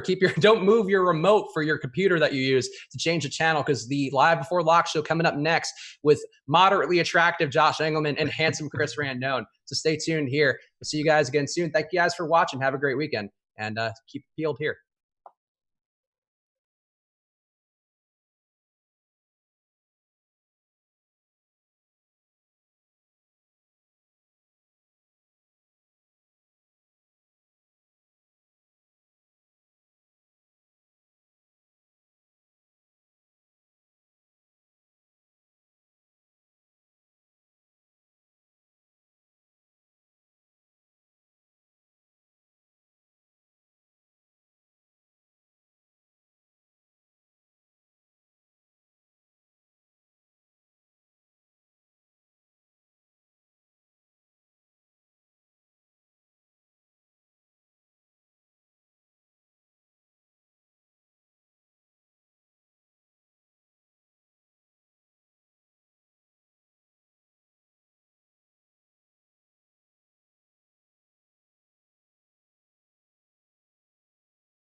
I don't have to crop you. You're perfectly set up exactly where you needed to be. Awesome. Like I told you, I'm good at this. What's going on, everybody? Live before lock, Friday, July 26th, 14-game slate coming up, and we have a ton of lineups yet to come in, which is incredibly frustrating. A's just came in now, but we still have 6 more to go. That is rarely helpful on a 14-game slate, but I am burying the lead. Live before lock, my co-host, Chris Randone. What's going on, man? What's up, man? Happy Friday. Oh, you're not kidding. You're not kidding. Ooh. It's been a long day. Yes. It's been a very long day. Yeah, I've been watching this golf that I'm in right now. I did the max entry, and it's very tilting to say the least. It has not been going well for me. I just took a peek at the scoreboard, or at the leaderboard with 10 minutes to go in the deeper dive, and not great. But no cut event, things can change. I know, right? As long as you don't have all of the dudes that are at plus 10 right now, I think we should be fine. True, you got a point. So, as I mentioned, we just got the A's lineup in. Still waiting on Rangers, Orioles, Angels, Tigers, Giants, Padres. This is going to be a tricky one tonight. So frustrating. It changes everything, kind of, and to an extent. What the A's did? No, just with a lot of lineups that haven't come out yet. It's just frustrating because I can't really do my full crunches yet until I know exactly who can be in the player pool and who can't. I hear you. Last night got me it got everybody, I'm sure, when Andrus and Simmons came out of that Angels lineup and they did not have a shortstop eligible person in their lineup on FanDuel, I believe. I had 19% out of 150 lineups. I had to open up every single one of those stupid things individually and start swapping him out. Brutal. Yep. Brutal. Hate it. Fortunately, I switched him out for Villar in a few of them, I think on DraftKings, so that wasn't entirely too bad of a switch up. No, I guess that worked out in the long run. If I had known that they were going to play until 4 o'clock in the morning Eastern time, I probably would have switched out more of them to VR as well. Is that when it actually ended? Was 4 a.m.? I think it was 4:30 Eastern. Dude, it's so brutal. That was Adam and Jake's tournament, man. It's just I don't even want to talk about it. It's it's not even my tournament, and I felt the pain side by side with them as if it were my entry. I didn't even know what happened. I was asleep by 9:45. EMAC woke up at 4:10 Eastern, and the game was still on. That's crazy. That's wild. You don't see that all that often. No, definitely not. Oh, okay. So lots to talk about, lots to unpack here. Let's start with the pitching side of it. We have 3 guys that have become sort of the popular arms for today. Zach Greinke, Joey Lucchesi, Jose Urquidy. Just give me your thoughts, large scale, on all 3. Love Zach Greinke.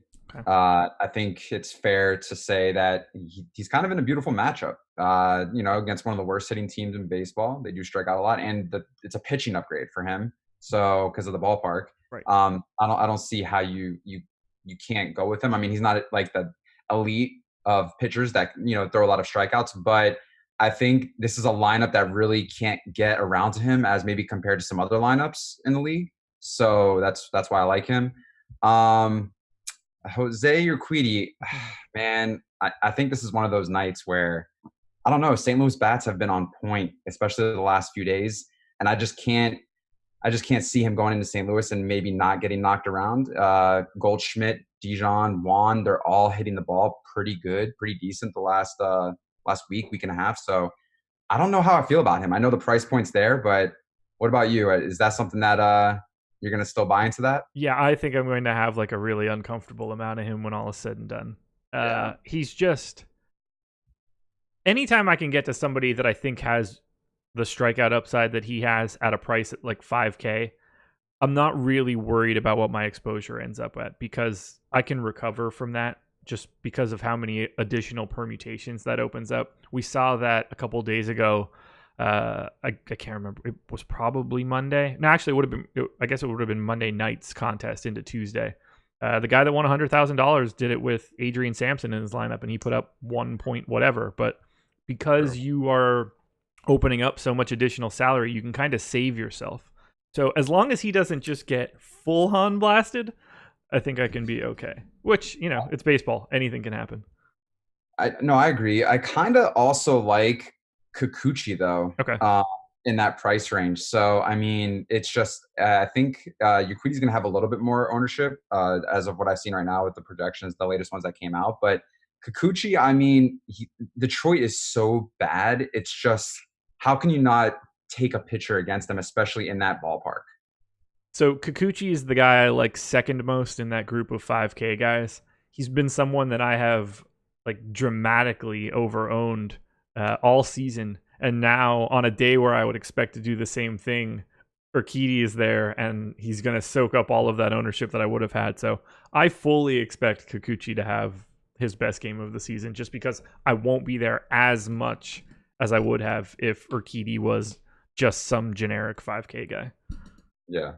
How do you feel about Daniel Norris? So he's third of those four. Yeah.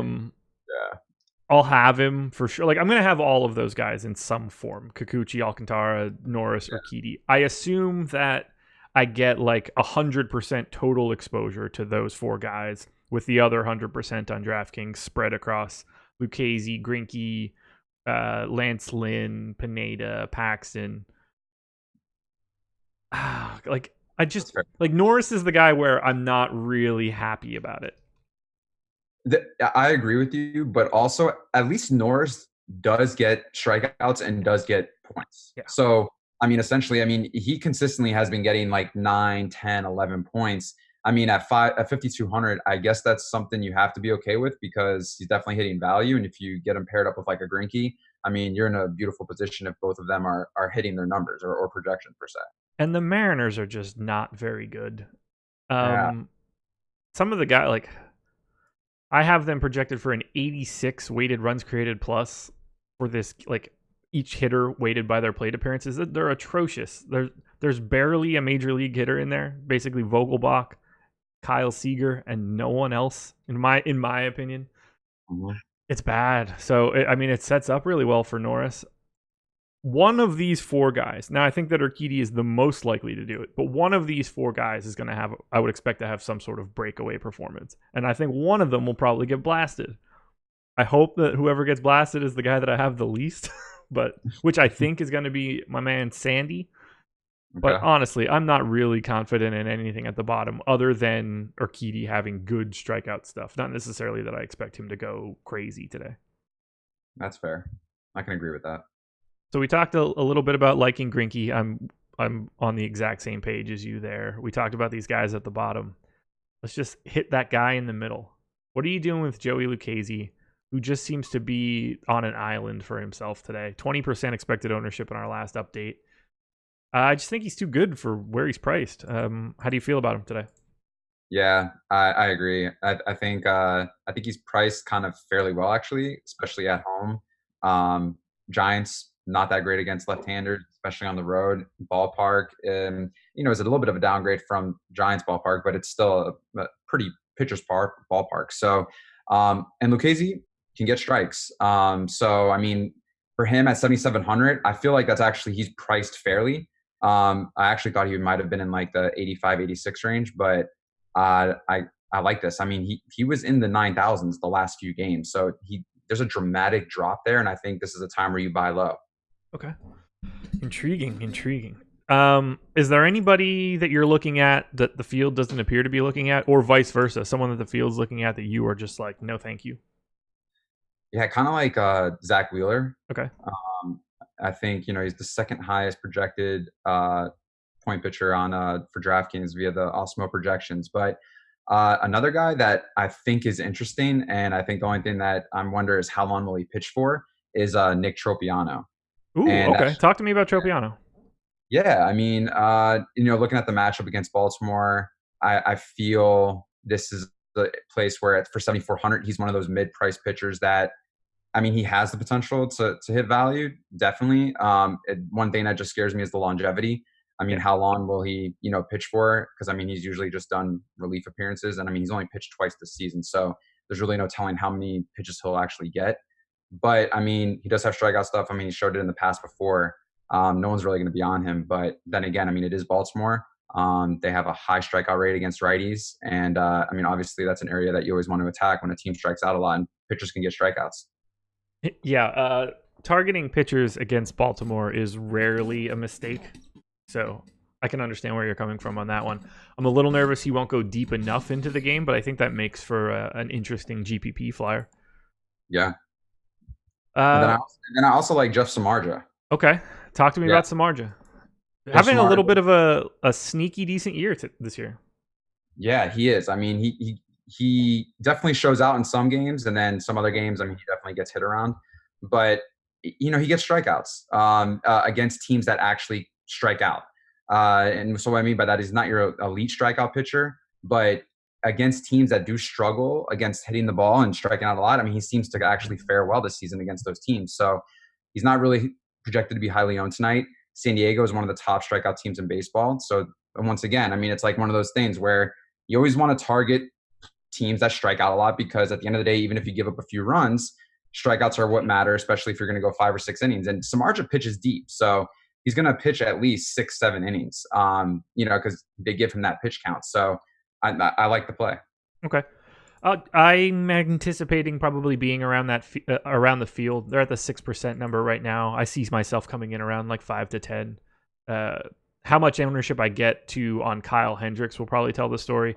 If I end up relatively neutral on Hendricks, then I figure that I end up in that like the higher side for Samardzija. If the Hendricks ownership creeps up, then I assume that I end up with a little bit less Samardzija.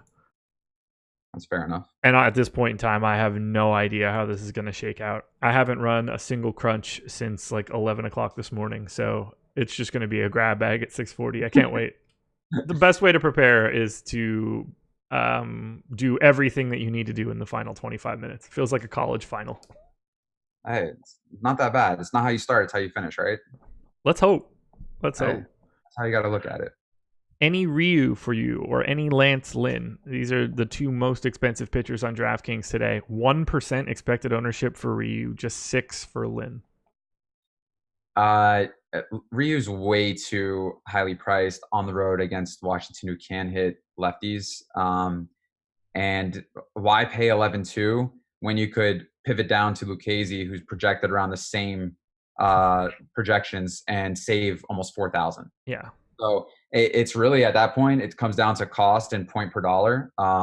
And he doesn't grade out well in that area. So I think that's why you're seeing him being owned nowhere amongst the field. And to be quite honest with you, I mean, I'm probably going to have lower than what the field is projecting at 0.1%, because I think I'm going to have 0. Okay. I'm starting to think that I'm going to do the opposite today. Oh my God, you're going to go heavy Ryu? Not necessarily heavy. If I can get to like 10, I don't think I'm going to be so mad about it. I might try to go a little heavier on Lance Lynn.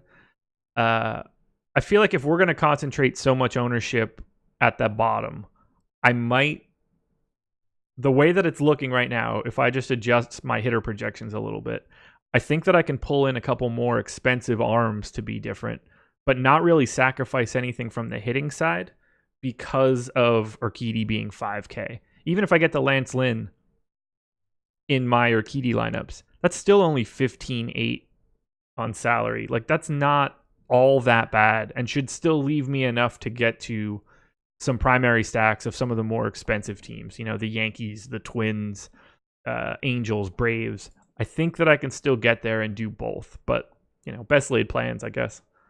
So here's why I just want to, throw this out there and see if this changes your mind at all. Oh, right? No. Okay, hit me. Washington has the highest power amongst any team in baseball at home against left-handed pitchers. 259 team ISO.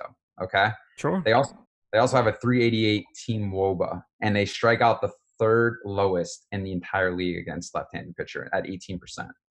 So I see where you're coming from, because obviously if no one has him, definitely that's a time where you can definitely buy into him. But also on the same side of the token, what about Washington's stack against Ryu? Okay, let me take a look. 4.2 run implied total, right? So clearly, not appealing at all. Let me take a look at the top stack tool, which is free today, by the way. If anybody wants to check it out, head to awesemo.com. Check the MLB drop down for top stacks. You can check it out today. Freebie. So Washington is the second lowest top stack. Okay. Okay. But here's the thing is, I mean, Alex has done this many of times, targets these type of situations where, I've seen him take San Diego when they were the lowest projected stack, and look what happened. He knew no one was going to have them and they went off, right? I'm just thinking that it's one of those instances where this could be the same thing again. Nowhere to be found in ownership, really good against lefties. Ryu has kind of been human once or twice out of the last few starts, so definitely has shown that he can get hit. And I really like Suzuki tonight, Dozier, Robles, Kendrick. It just makes an interesting contrarian play. Weather's going to be hot, so if it makes you feel any better, I have them ranked higher than Alex does, but it's only by 2 spots. So okay. So the Nats are a team that I am never upset about getting. It's not like any amount of Turner, Rendon, that's fine by me. If I get additional Nats when I run a crunch, it's not something that I go out of my way to fix, because there's certainly talent in that lineup.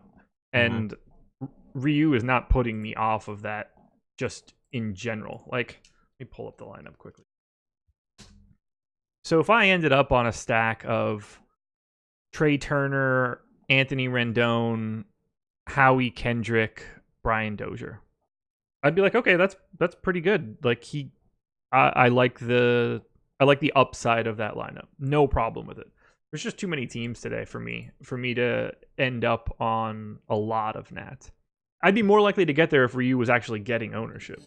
But since he's not, it makes for a tough sell for me to want to grab a team where I don't really get anything from that pitcher getting knocked out. I'm going to take a wild hot take and say Nats score 8 runs tonight. Ooh, okay. Let's put that on the books. I like it. I'm going to do a hot take, all right? And I'm also going to just to spice it up, because I've been on a little slump with my home run picks. Very unfortunate. A lot of warning track hits, which just feels like everyone's just teasing me, whoever I pick. But I'm going to definitely have a hot take tonight from this game for my home run pick, for sure. Just going to throw that out there.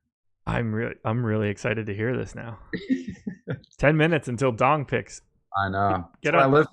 That's what I live for. Oh, you and me both. I didn't get one last night, but I can't really be too mad at Mookie Betts. Someone said you had Cruz, and I was like, man, did he really take Cruz? And for 10 minutes, I'm like, damn, that's 3 home runs he got tonight? Dude, if I had Cruz, I would have been insufferable in Slack yesterday. Whew. More so than normal. Yeah. I was like, oh, man, he's going to go off for sure. I had him the night before, I think.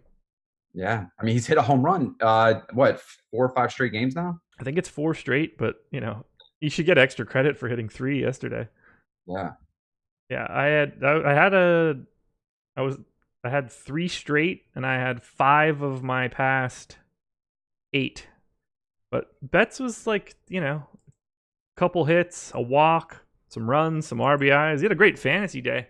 Just didn't go yard. I should have took Xander Bogaerts, unfortunately. Or, I don't know, anybody else on the team. The damn Red Sox just destroyed Masahiro Tanaka yesterday. That was embarrassing, to be honest with you. Okay, so we touched a little bit. Wow, what is jacked up here? My home run counts are all jacked up. Why is that happening right now? Well, not important right now. We talked a little bit there about the Nats. Who is your top stack today? Man, I got to be careful with this, because I've been just horrible the last 3 or 4 days. You ever have that streak where you feel like everything's just so perfect with your research, and then it's just the complete opposite? Almost every day. Yeah. All right. So you know where I'm coming from then, right? Certainly. My top stack tonight is the New York Yankees. We are not all that far off. Yeah. Especially with their ownership. I would like them to be my top stack. Exactly. And I know the price, they're a little bit kind of overpriced to some extent, but what I like about tonight's slate is there's some pitchers in the 5K range that can make this happen if all goes well. So you can actually fit them in with a Greinke, with a low price pitcher if you really wanted to. And I think that's what makes it even more intriguing. But great matchup. I love them against Cashner tonight, especially at Fenway. And they are highest projected top stack potential with Osmo's top stack tool. So it's one thing to always look at: who's the top stack, where's the ownership, and does that give you leverage? And that, I feel like the Yankees do give you a lot of leverage tonight for kind of sticking out and differentiating yourself against anyone else. Couldn't agree more. Adam and I on the strategy show this morning, both like, yeah, we like the Yankees. This seems like a really good spot. Cashner has a propensity to get absolutely destroyed by both sides of the plate, and the Yankees aren't exactly short on power. And then we saw what the projected ownership was, and it was like, okay, this is going to be our guys. At that point in time, we didn't have Alex's projections or top stack tool or anything like that. And sure enough, top stack tool says best chance of being the top stack and incredible leverage over the field based on their ownership. So I'm on the same page as you right now. I really, really do like the Yankees. We don't really have anything crazy chalky as of right now. Highest owned team, at least in our last update. Let me see if we've gotten one since. We did. We just got one at 617. Let me grab that updated information, so I don't want to say anything that ends up being just completely wrong. I mean, I know I say a lot of wrong stuff on the show, but not intentionally. I mean what I say, generally speaking. Jose Urquidy, 36% ownership now, climbing big time. I mean, this is an area where I kind of like taking St. Louis in this situation. As that climbs, I feel the same way. Yeah, I mean, if he gets to 40%, I mean, at that point, it's also a matchup where St. Louis can't hit the ball. I mean, if they really want to, especially with Goldschmidt and Dijon, and I mean, Tyler O'Neill's coming around too. So it's going to be interesting. I mean, if he hits 40% and no one's on the Cardinals, I mean, at that point, it's like having shares of the Cardinals don't seem entirely too bad. Right. Now, they're actually Cardinals only 1% ownership right now on DraftKings. With that ownership, I assume that I'll have 2%, 2.5%, some sort of amount over the field. So right now in the update, 9.3% going to the Rays, 9 to the Angels, 8.5 to the Dodgers, 7.5 to the Twins and Braves. Nobody's really breaking free. It's just this little pack of teams that are slightly more owned than another. But Yankees, 5.8. I'm going to go out of my way to try to get that number to like 10.8 if I can. If I can double up on the Yankees, I will be very, very happy here. So I mentioned Rays, Angels, Dodgers, Twins, and Braves. Those are the 6 most owned stacks or most owned teams on DraftKings today. Any of those stand out as wrong to you? Who do you like the least? For DraftKings? Yeah. I mean, if you have FanDuel thoughts, I'm happy to have those as well. I mean, to be quite honest with you, I kind of like them all. Okay. I mean, yeah. I don't disagree. They all make sense. I would say that as you get a little bit downward, then you could start having probably a little bit of feeling indifferent. But I mean, Minnesota is in a great spot. Dodgers are, I think, in a great spot. Tampa is probably one of the best spots, to be honest with you. That's why their ownership is so high. Love Cleveland against Junis. And then the Angels, I mean, are going to be facing, is it Woj? Is it Woj who's pitching? Yes. Yeah. Which, I mean, this guy just came off a Cy Young start against. Yes, he did. Which definitely, I lost a lot of entries that night because of this guy, or that day, excuse me. Against aggressive Red Sox chalk.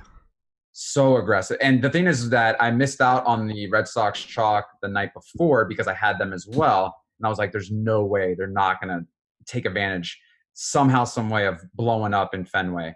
And they blew up, but they blew up the wrong way. That's for sure. So, I mean, this guy, though, this is a different story. Angels, they don't really strike out much. Trout's kind of on a little bit of a tiny mini slump. Well, last night he got 23 points. Never mind. I take that back. Never mind. I take that back. Don't use that as a take. I'll tell you that much. I'll scrub that from the archive. But Ohtani, I could say Ohtani definitely. He's been in the red for a little bit now. So, but I like the Angels. I mean, so I can't go wrong with any 6 of those teams, to be honest with you. Okay, well, I'm happy to. I'm not as interested in the Rays as the public. Now, they are cheap. I get why they are coming up. Actually, this would be a good example for the stack tool. We just got the Rangers lineup, in case you were waiting for that. Where is so Tampa has the 4th highest odds of being the top stack, but they are currently the most owned team. So they are coming in a little bit overowned, and I tend to agree with it. I'm probably going to be under the field there. I think they're coming in so highly from an ownership perspective because of optimizers, because of their price tags. They also have a 9.5% chance of being the top value on DraftKings, which is also the highest number. So my goal is to generally avoid those teams if I can. And it doesn't make me feel great. I like a lot of the Rays bats, and Jacob Wagspack isn't exactly someone that I'm trying to avoid because I expect him to get hit up. But if the Rays are going to get that much ownership in relationship to their top stack odds, which I'm also seeing, it's kind of married. Alex's data is kind of married with mine right now. So I think that the Rays are going to end up being my biggest fade, especially with them coming in as the chalk stack. Makes me nervous, though. Yeah, but they're so good against righties on the road, especially Austin Meadows. I feel like he's such a great play tonight, and it's kind of hard to just not have shares of him. Yeah. And I think at 4,500, he's definitely fairly priced, to be honest with you. In the 3-hole, which I like a little bit more, so that means that instead of leading off, we have Troy and Pham the opportunity to get on base. Love Troy in the leadoff at 3,500. Definitely a contact guy who can, get on base. And obviously we love that, especially for hitters in the other side of the lineup. Don't know if I like Arnaud as much just because it's not against a lefty. I feel like definitely has more power against a lefty compared to a righty. But they're just priced so good. And I mean, Wagyu is just, not the best of pitchers. He's not fine, meat like usually Wagyu is. You know what I'm saying? I've actually been looking into picking some up lately. Do I still have the tab open? I've been looking at Crowd Cow to pick up some Wagyu. Just have like a really good night. Pick up some steaks. My fiance at the time, she took me to this place called Cowboy Star here in San Diego. Okay. 2 ounces of Wagyu was $4.50. So I didn't know this at first, okay, just to throw it out there. And she was like, "Oh, we're gonna go there. It's gonna be so good. You're gonna love it." And so I was like, "Babe, they only gave us 2 slices." She's like, "We'll get more." And I was like, "All right, yeah." I was like, "Well, can we get 6 more slices? Because obviously it's just too small. I'm not gonna get full off that." And then she's like, "Let's get a bottle of wine. This is my favorite, right?" And this is my first time in San Diego, and I get the bill, and it was like $2,900. And I was like, "Yo, what is going on?" I've been like, I think your decimal point is off in your calculator machine. I said something. I was like, "I think this is wrong. This says 2,900." And they're like, "Well, what's wrong about it?" And I was like, "The price." Yeah, all of it. I was like, "I'm not even full." And then so I said something. They're like, "Well, we can give you a free dessert." And I'm like, "Yeah, it's exactly what I wanted. Just freaking free piece of chocolate cake to make me feel better." That is the ultimate cherry on top, both metaphorically and legitimately. So I ate the cake. Yeah. Oh, I mean, I would have too. 100%. Yeah. Ooh, that is. Was it good? Not the cake, the Wagyu. To be honest with you, I got so sick afterwards from the price that wasn't that good. So that's fair. Charge it to the card, and then sorry. Yeah. Did a couple single entries afterwards to take something down to pay. There you go. That's all you got to do. Just win it back in DFS. It's the easiest way to do it. Just bank another golf tournament. You'll be fine. Oh my God, I would love to. All right, we are 2 minutes late for this, but Okay. It is dong pick time. No one got one yesterday. We all bageled. Betts, Otani, Judge, Vogelbach, Upton, nada. So the current standings are as follows. EMAC, 21 dongs. Jake has 18. I have 17. Spags has 14. God, it's got to be lonely all the way down there at the bottom there. You're still not on the board, though. We need to get you one here today. I am on the board. I got on the board the very first time. Wait, really? Yeah. I had scroll up here. The very first thing I ever did, I got one. Who did you have? Do you remember? I want to say Vogelbach. I'm pretty sure it was. I don't think I would make this up. I mean, because 0 from 1 is not that much of a difference. So. Okay. Yeah, but yeah, I don't know. I do remember you taking Harry Ramirez and him hitting one to the absolute warning track on his first at bat. in So your sad. second pick. Never forget it. Because I remember getting the barreled ball alert, like, oh my God. And then I was like, oh, it's just a fly out. Story of my life, man, with all these teases. So I'll give it to you. You can have it. The floor is yours right now. Who would you like to take as your dong pick? You're ready to make a hot take for it, I believe. So have at it. Yeah, I'm going to go with Kurt Suzuki. Interesting. Yeah. I am very intrigued by that pick. Yeah. So talk to me. Why Kurt Suzuki? What are you seeing? Good ISO against lefties, and I do feel like tonight is one of those narratives where Ryu, highest priced pitcher, going into an environment against a team that is fairly well against lefties, and so I think we can just throw everything else out the window and just say that I think tonight's a Nationals night, and I will be rostering them. I will be over the field in national bats. I like it. The pick's got some balls. It does. All right. I am very excited to make my pick. Been sitting on this one all day, and being on Live Before Lock makes it easier because now that I know your pick is in, I don't have to worry about anybody sniping it. I will take Freddie Freeman. Ooh, against Arrieta, I like that. Jake Arrieta has some mild struggles against lefties, just slightly. Don't want to overstate it. As of right now, let me bring it up here. In the past 2 seasons, Jake Arrieta has a 203 X ISO against lefties. If I just look at this season, it jumps up to 242.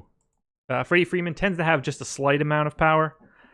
Phillies ballpark for lefties, 106 park factor. Not as great as it is for righties, but I'll take what I can get. So, Freddie Freeman, you are my dong pick for today. I am with it. I like it. I'm assuming we don't get anything from Jake. He is Chicago bound today. Might be at the office right now, so who knows. Waiting on EMAC and Spags to make their picks. Oh, the Polar Bear. Oh, Pete Alonso. I was like, who's the Polar Bear? All right, Pete Alonso coming in for Spags. Miguel Sano coming in for EMAC. And Jake, sorry, buddy, but you're not going to make a pick today, and I'm going to tie you.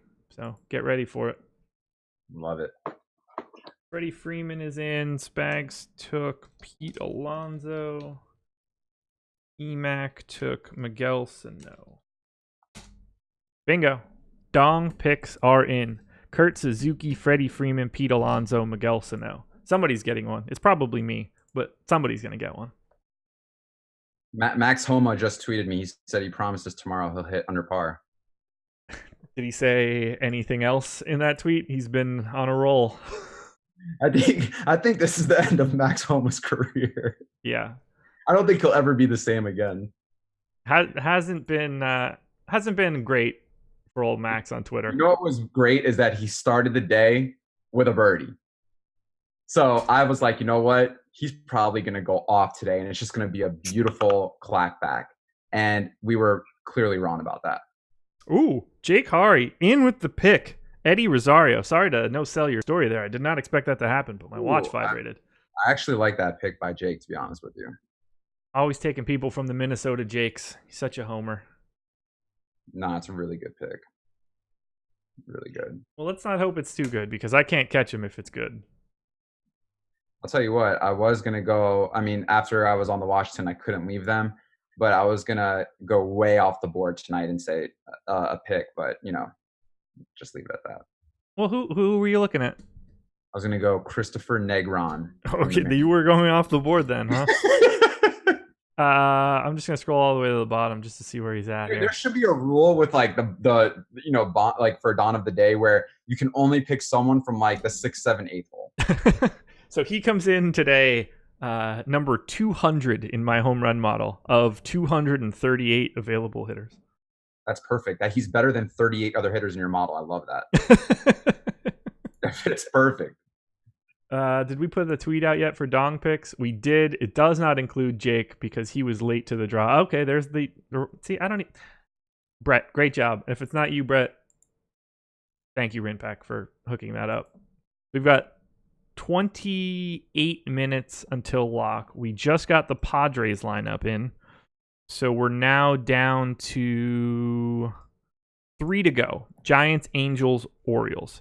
Are any of those lineups particularly important to you? I assume the Angels. Yeah, I mean, but I think it's the Angels lineup is only going to consist of probably one-offs that I know people who are going to be in the lineup, like Trout and Ohtani. Okay. I mean, I love Upton because he's so good against righties, especially this season. So, I mean, but the power really hasn't been there. But I mean, I do like Upton too as a cheap one-off. Okay. Yeah, that is a very important lineup to me, and they are perpetually late with their lineups, which did not help me yesterday, and I'm expecting will not help me again today. So thank you very much, Los Angeles Angels of Anaheim. I don't really care all that much about the Giants lineup. I don't want to roster Giants in San Diego against Lucchesi. I don't really care all that much about the Orioles lineup, although I guess in a way I have a little bit of I don't know. I probably don't. I guess the Angels is probably all that I'm worried about. Okay. Are you over the field or under the field with the Angels? So they come in as my number one stack, just raw rankings. I'm guessing I'm probably just right with the field here. Mm-hmm. I think I'm more likely to get massive amounts of like the Yankees or the Twins than I would be to get to a ton of the Angels, but they do grade out really well. Okay. I'm just trying to figure out when I want to start running this crunch, but I think that it has to be sooner rather than later. I don't expect the Angels to be the next lineup out, so it kind of makes me want to just start now. Yeah, we probably start throwing some out there. It's getting a little crunch time. Yeah, because whatever happens to Giants and Orioles, I don't particularly care. I won't have that much exposure. The Angels one could hurt me, like Andrelton Simmons yesterday. So, yeah, I guess it's time to start crunching. Have you started crunching or anything yet? I have. I always start off and I do a crunch with nothing. I don't manipulate anything. Sure. Every time. So, and once again, Yankees just come out of nowhere, just nonstop in that crunch. It's like I believe it. I hope that I have that problem. Let's see. Am I boosting them at all? It's interesting that Uquady didn't go up in price much from his last start. Usually, you'll see at least a little bit of a price jump, but I mean, he went down, which is pretty interesting. Oh, yeah, we just got another owner. We have an ownership update as of 3 minutes ago. Urquidy at 38% ownership now. Just keeps climbing, which I'm not happy about. But it's probably because we, as an Osimo collective, haven't shut up about him since 9:30 this morning. Yeah, and it's frustrating when you do like a pitcher who's of value and price point. But I'll tell you what, I mean, he gets crushed, and I mean, they're just 40% of the field right there that have to now make sure that other pitchers get crushed. And so, I mean, that's just not a position I like to be in. So I'll probably be a little bit more than under the field with Uquady because I kind of like a bump now to the Seattle or St. Louis bats, excuse me. Giants lineup just came in. So we are down to 2 Angels and Orioles. The bane of everyone's existence from yesterday are now the bane of our existence again today. Although I guess they were also a pain in our asses earlier today as well, considering that game ended 14 hours ago. Yeah, and I mean, looking at that lineup for the Giants, I like Lucchesi even more. Solano is not scary. I mean, Posey doesn't have much power anymore. Yeah. Then you got Crawford and Samardzija at the bottom. So, I mean, you're looking at a lineup that definitely a lot of strikeout potential there for Lucchesi. So, and also, hot take, I'm in San Diego. It is hot as hell here today and humid. Really? Isn't it always just like 72 degrees and nice? Today is like a Florida day. It is 83 degrees right now. It's blistering hot. So if you guys want to use that as a hot take, there you go. Let's see what the temperature is here right now. 83 as well. Only 86. No humidity today. And because I'm a moron, I just pasted in the Giants lineup over top of the Padres. So this is going to take like 20 minutes for my sheet to stop yelling at me. Oh, man, really? Yeah, sometimes I'm just not all that smart. It happens from, well, a lot. Nah, it's not a big deal, but it is keeping me from crunching for like, 90 more seconds. I'm hoping that I get paid off by that by the stupid Angels lineup coming in like just as I'm about to click crunch, so I can be ready. But I don't think it's going to come in yet. no, I wouldn't be shocked if we don't see it until after lock. Honestly, Yeah, they're not exactly quick about it normally, and today is kind of unique for them. I think that's what they do. I think they wait till we're done with this show, and then there's a guy that relays the message to say, you know what, lineups have locked. Let's go ahead and throw out this lineup. If they are actually watching this show, hook me up with some like free stuff, tickets, fly me out. I'll go, man. You can not announce lineups, but like at least give me some good stuff. I'm happy to come to a game. What's your average attendance? Like 14,000 people? You probably have another 14,000 empty seats. Nobody's going to the damn Baltimore game. I'm going to throw the first pitch at the Padres game. Are you really? Yeah. Oh, this is exciting. The Awesemo staff just becoming the key first pitch guys. Do we know if Alex has ever thrown one out in Chicago? No, but he should be able to. He's already been on the field catching fly balls. Yeah, we need to get him and Tom. We should have Alex throw one out at a Cubs game the same night that Tom is throwing one out at a White Sox game. That'd be dope. Or vice versa. I don't know if they prefer either team, so I don't want to pigeonhole them. Do you think you could have thrown faster than Wilkerson last night? What did he hit? He hit under 60. Yes, I know that I can. Whoops. There we go. Yes, I know that I can. Okay. Like 100%. Much like the pizza bites, I just know that this can happen. You feel confident about that? I just know that I can do that. Now, if you're asking me if I can do that for like 6 innings, I can't.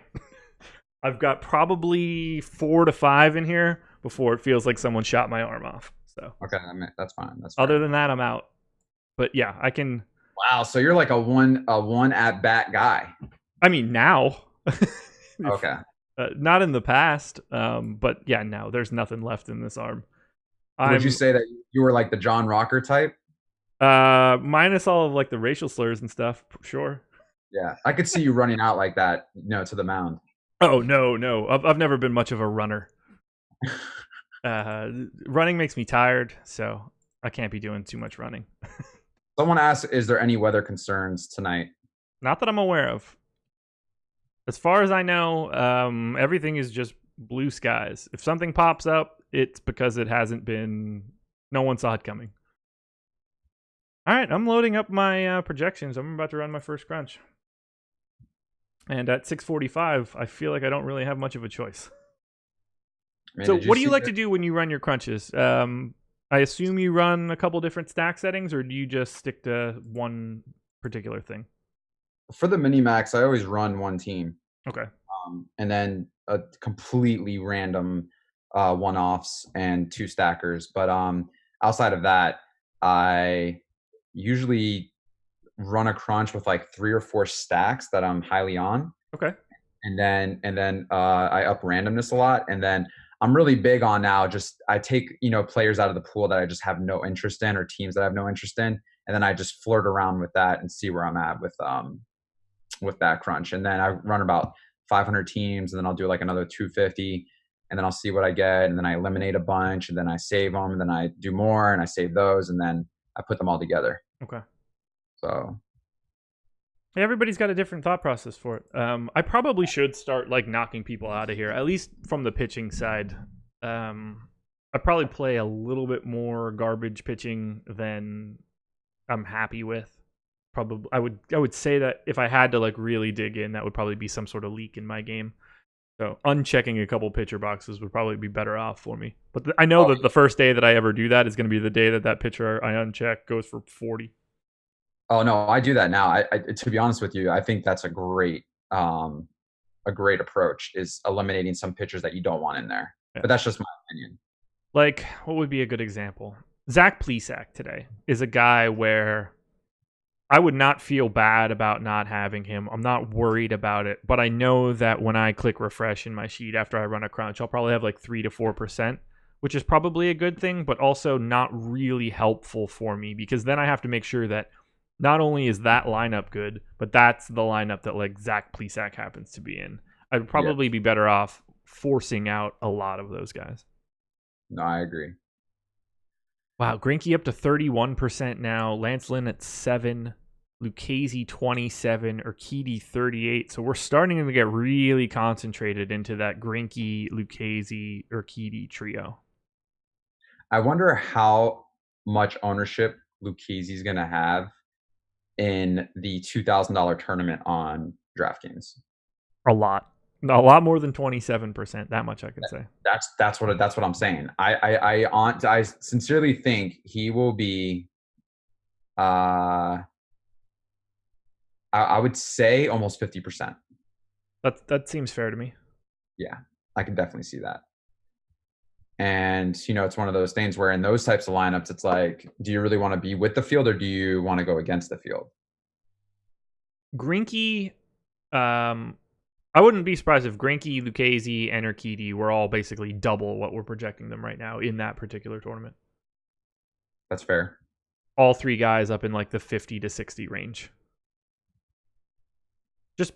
That's just how ownership tends to congregate in those contests. So you say you're in the mini max. Are you playing anything else that's interesting today? Yeah, I'm debating right now to play in this $2,000 one. I still going back and forth. I don't know, man. That's a lot of Wagyu beef. Yeah, I know. And I'm playing in like the MLB 50K walk off. Playing in like the $11 one. Okay. And so just kind of diverse around, and just in the higher stakes, I go with my 3 or 4 top stacks. And then I, kind of dwindle it down to just one overall team, and then I kind of run that across every single tournament. Okay. Yeah. Let's see. In a single lineup on FanDuel, you use Greinke or Lucchesi. I mean, that's a great question, honestly. It's hard to say. I think they're really comparable. To me, it just depends on what you're doing with that extra savings, and without seeing it, it's hard to answer. Like in a perfect world, I would play 2 lineups, one of each. Mm-hmm.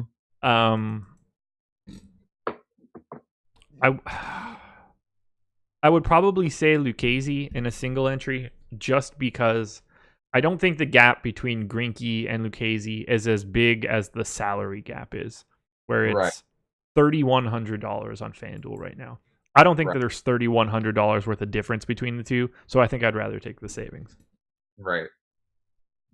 But it's a really tough question. I think it would come down to what specifically are you targeting with your bats? Right.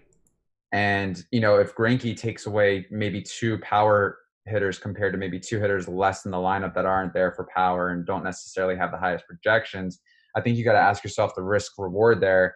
And is it worth the risk of paying up for the pitcher and not necessarily having bats that can potentially get you any points? Or is it better to have some bats that, have the opportunity to really go off, and you still have a pitcher that's in price range to get almost the same amount of points as Greinke? So, but FanDuel's a little different compared to DraftKings when it comes to pitchers. And so that's kind of tough.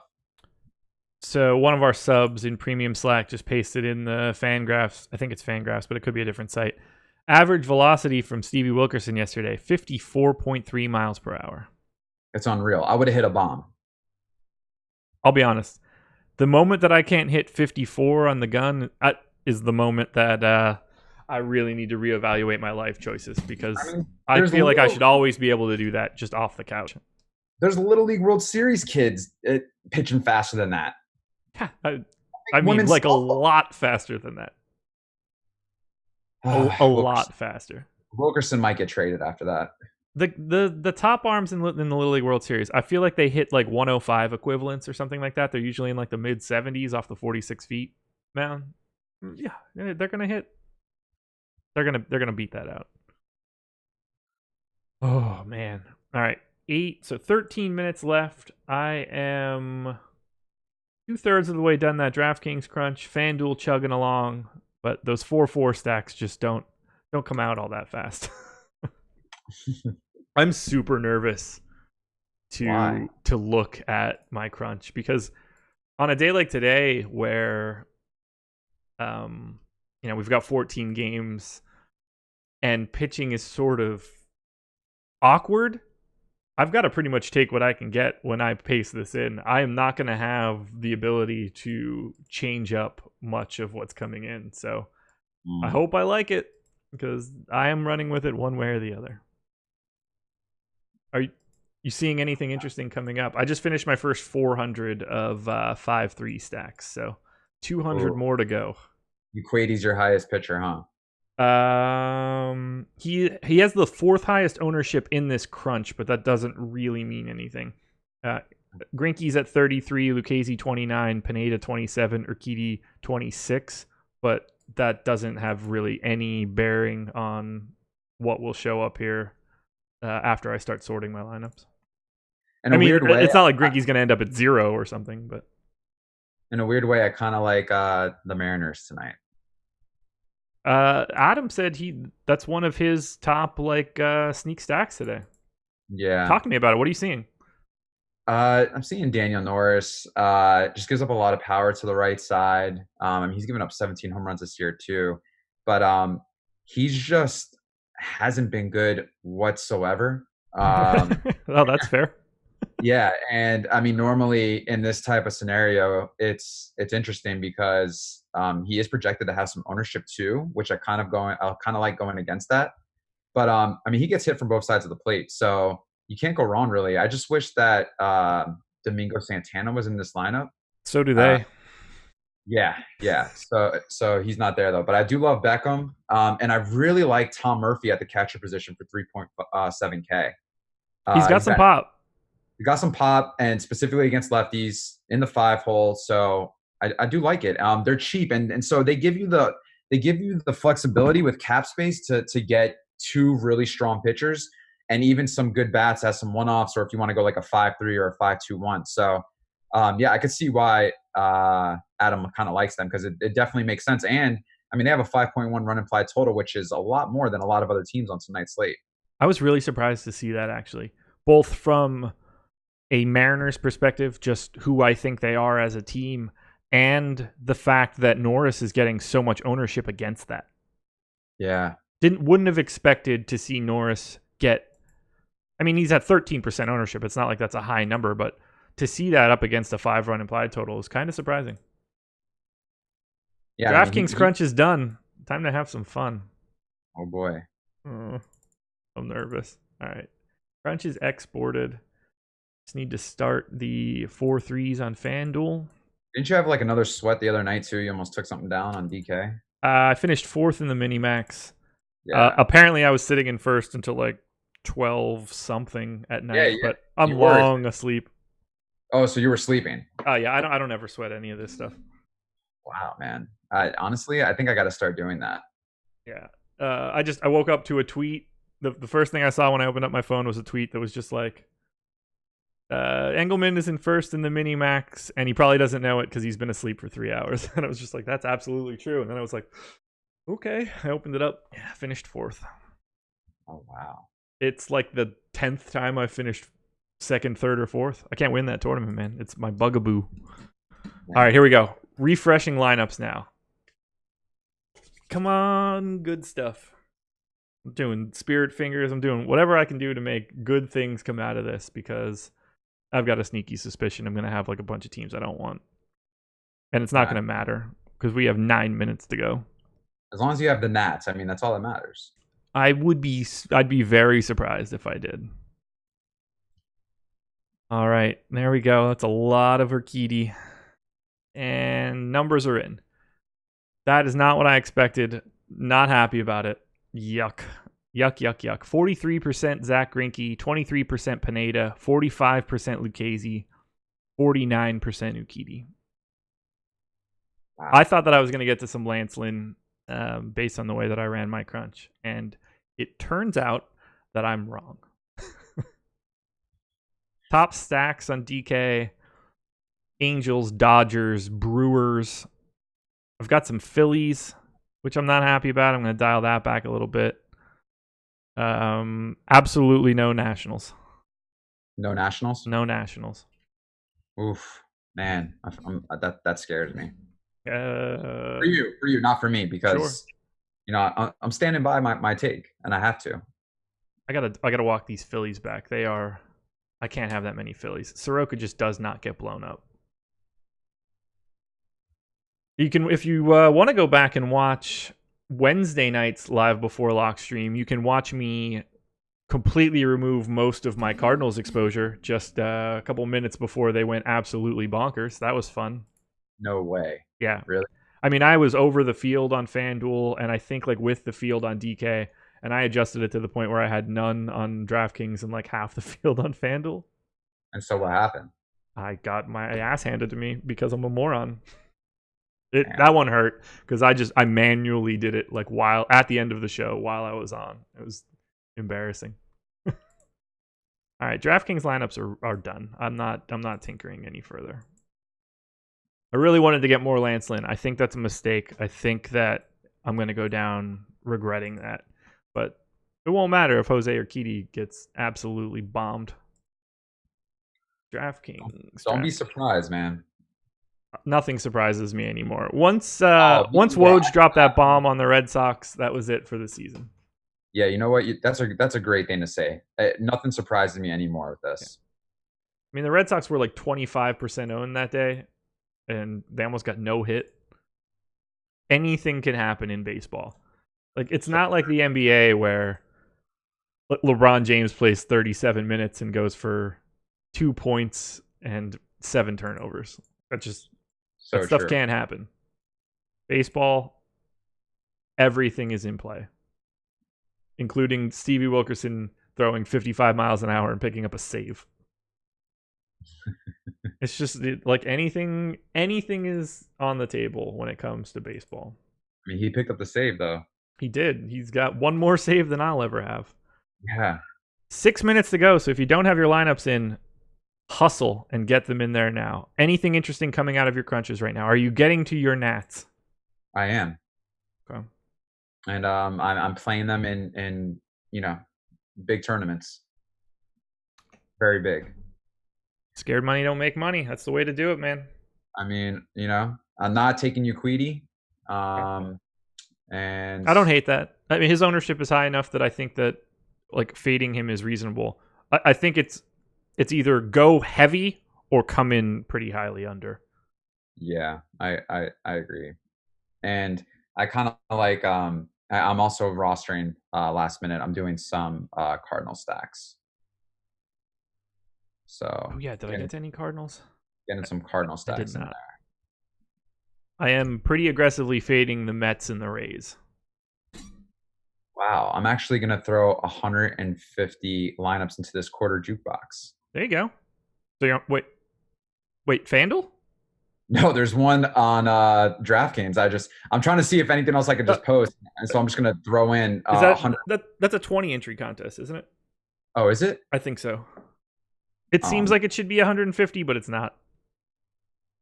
That's why when you said it, I was like, "Oh, you're getting the FanDuel one. I'll see at the top." I'm not excited now. No, I don't blame you. Sorry, I apologize for raining on your parade there. That's totally fine. Yeah, I wish that was a 150 max. I don't know why they don't have one at a quarter to match FanDuel, but it's probably because they don't want to match FanDuel. All right, speaking of FanDuel, we have less than 4 minutes to go. I just clicked refresh on my FanDuel crunch, so going to be getting in under the wire as per usual here. And hit me with interesting pitching exposures that you're getting right now. Anybody coming up that you did not expect, or are you getting any more of anybody than you weren't expecting? Yeah, I got a lot more Daniel Norris than I expected. Carlos Santana scratched from the Indians lineup? Man, don't tell me that. I got to tell you.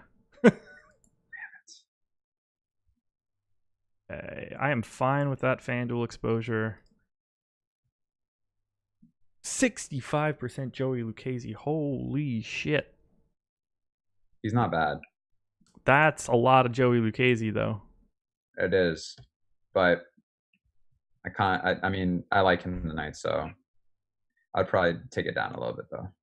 I'm going to try, but I don't know how much time I have. What I like to do sometimes is if I have 60% of some pitcher, I will go to a big dollar buy-in, like $100 single entry, 300, 400 people, and I will play the opposite team that pitcher is against, just in case. It's not the worst idea in the world, and it might be something that I have to do. No, it really does. hedging is now a thing for me in DFS. I swear to God, it's definitely become a thing. The old life hedge. Oh yeah, 100%. Sometimes you need it, man. Sometimes you need it. If I lived in like Vegas and like let's just say I had like Kershaw and my stack went off and all I need now is Kershaw to go off, I would go bet, at least a little bit of something against the other pitcher, like in a prop bet. Oh, that makes sense. Yeah, I wish I would have lived in Vegas at some point in time in my life. I feel like that would have been both really good for me and really bad for me at the same time. Yeah, it's not the best. I feel like I would do well there. Not like from a Vegas perspective, like a gambling spot, but I feel like that fits me. A lot of sports always. All right, FanDuel lineups are in. Don't love them. That's usually a bad sign. But I really don't have much of a choice at this point. It's 7:03. I don't know. I hope I don't have any Indians. I have a lot of Indians. That's not going to be a fun fix right now. How much Carlos Santana? Yeah, you got 1 minute. I have 7% Carlos Santana on FanDuel and 9% on DraftKings. So I'm going to have a little bit of fun at 7:05. I'm certainly not getting that out of there now. Thanks a lot, Indians. Thanks a lot, Carlos Santana. You get scratched at 7:01, you jerk. And we still don't have Orioles or Angels lineups, so it's going to be one of those days. Oh my God. Go Joey Lucchesi today, apparently. That's the most aggressive ownership I've had in pitching in a long time. So that's hilarious. I hate it. I hate it with a raging passion. Man, here we go. How much of my home run pick did I get? 7% Freddie Freeman on FanDuel. That's half the field. That's great. 11 on DraftKings. And judging based on the clock, 7 seconds. We're about to be locked. Good stuff, man.